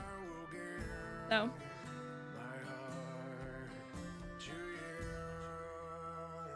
I would say I definitely agree there, Top Gun. I mean, I would, the only thing I'd change about Remy's analysis is I think at that point when we saw that ceiling challenge, I think the mental was already gained. I think that just showed us and you know, Cobain that he was feeling extremely comfortable. Yeah, no, there's no doubt about that. I mean, when you have that kind of confidence come off the ceiling, you've got to be the one to win that one. I mean, yes, he lost that game, but he had to win that series, and he did. So, good, you know, kudos to him and a big GGs to Cobain. But man, that was a thrilling matchup, and I think we were all correct in our prediction. I'm sure chat chimed in as well. Obviously, the Series of the Night award does go to Mittens and Cobain. We've talked about it a lot. Granted, it was the final series, but still, the most thrilling. It goes to Game 5, our first full series for the SSL Division, and I don't know how you can argue any other way, Top Gun. yeah, of course. Congratulations, huge congrats to Cobain and Mittens once again winning Series of the Night. There's a bonus involved, so congratulations to both of them on the fantastic Series of the Night, and making URLC history as well. All of those things in one night. It's crazy that whole thing sounds like a giant dub for Mittens. Honestly, he's coming out really on top here tonight, despite the beginning of that series where his he was finding a little bit of struggles in that series. I would like to give a quick shout out to rlstats.net for providing us with the stats throughout the game. Fantastic Volts. I know you guys were really looking at the stats as the casters, you know, but big thank you to them. I would also like to give a big thank you to Caracorder. Make sure you use the code URLC for a 10% discount on your purchase there. You guys saw Danny typing really fast, all right?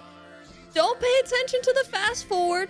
You saw her typing so incredibly fast, and you can do that too. I'm just saying, it was real speedy.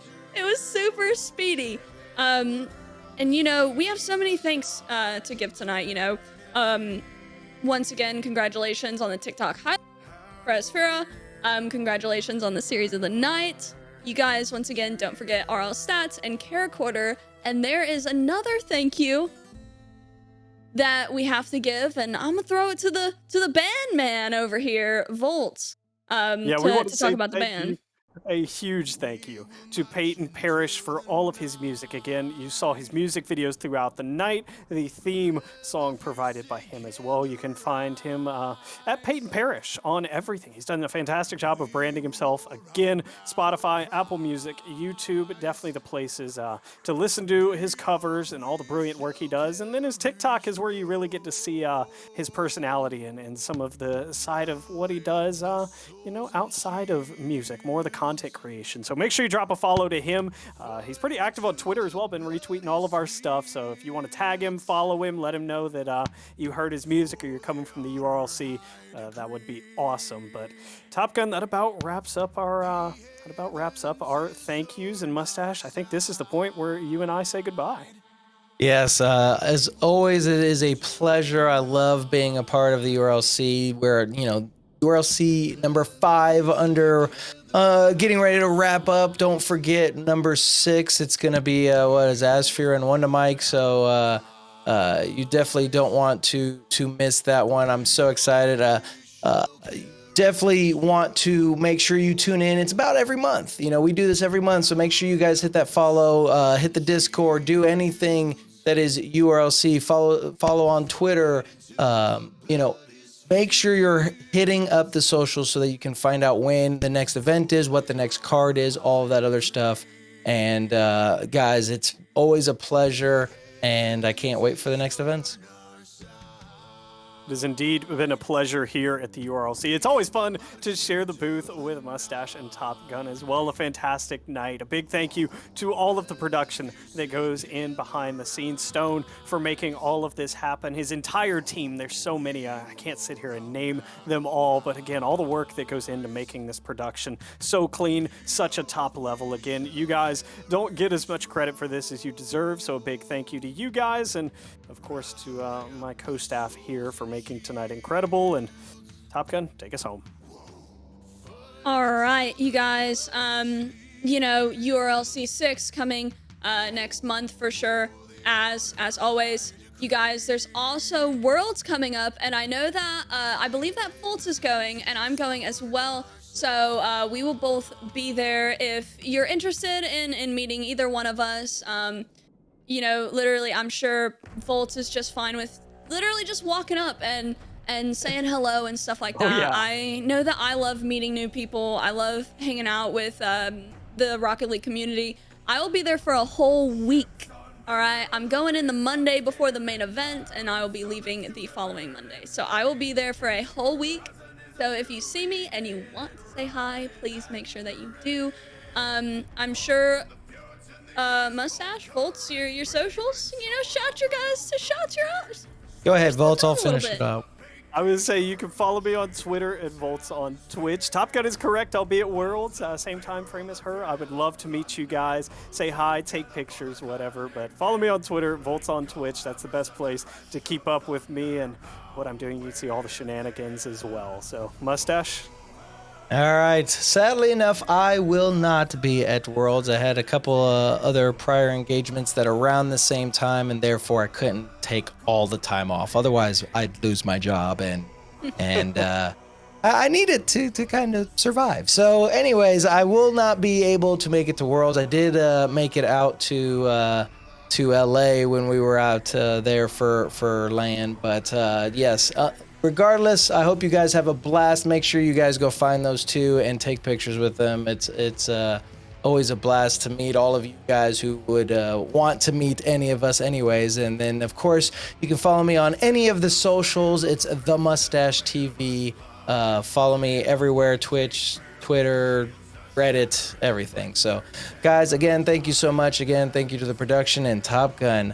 Thank you for being the hostess. The hostess with the mostest. No worries. You guys, we really appreciate you being here. You can find me at TopGun7 on Twitch and TikTok, and then it's TopGun7 on Twitter and Instagram. I'm full-time content creator, so you guys can follow that if you so desire. I appreciate it, along with following the amazing broadcast team here on the socials that they had just mentioned.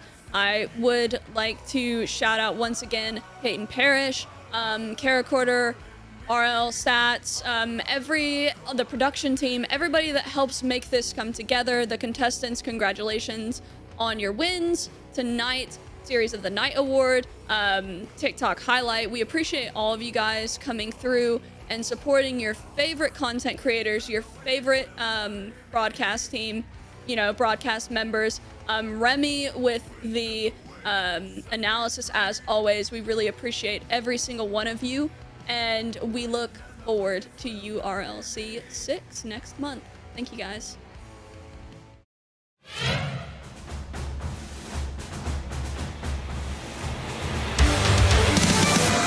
Get down to business to defeat the hoods.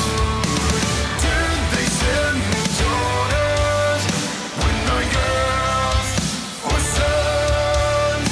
You're the saddest bunch I ever met, but you can bet before we're through.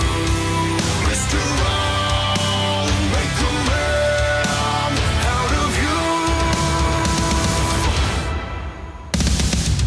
Tranquil as a forest, but I'm fine with it.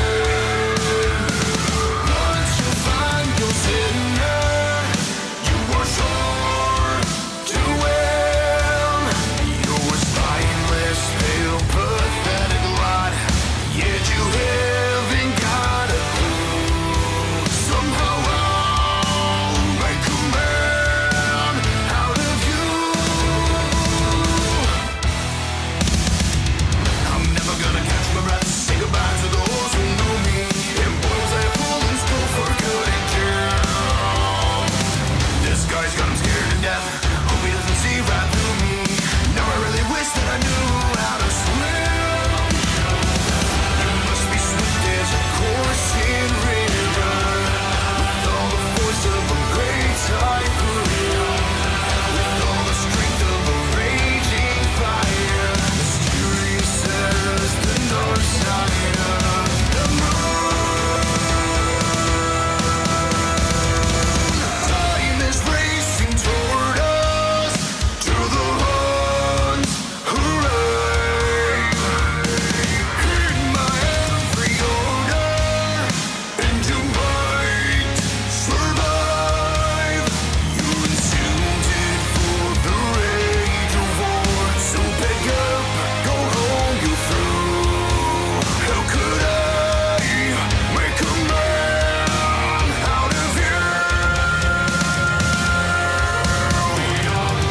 You must be swift as a coursing river, with all the force of a great typhoon, with all the strength of a raging fire, mysterious as the dark side of the moon. You must be swift as a coursing river, with all the force of a great typhoon,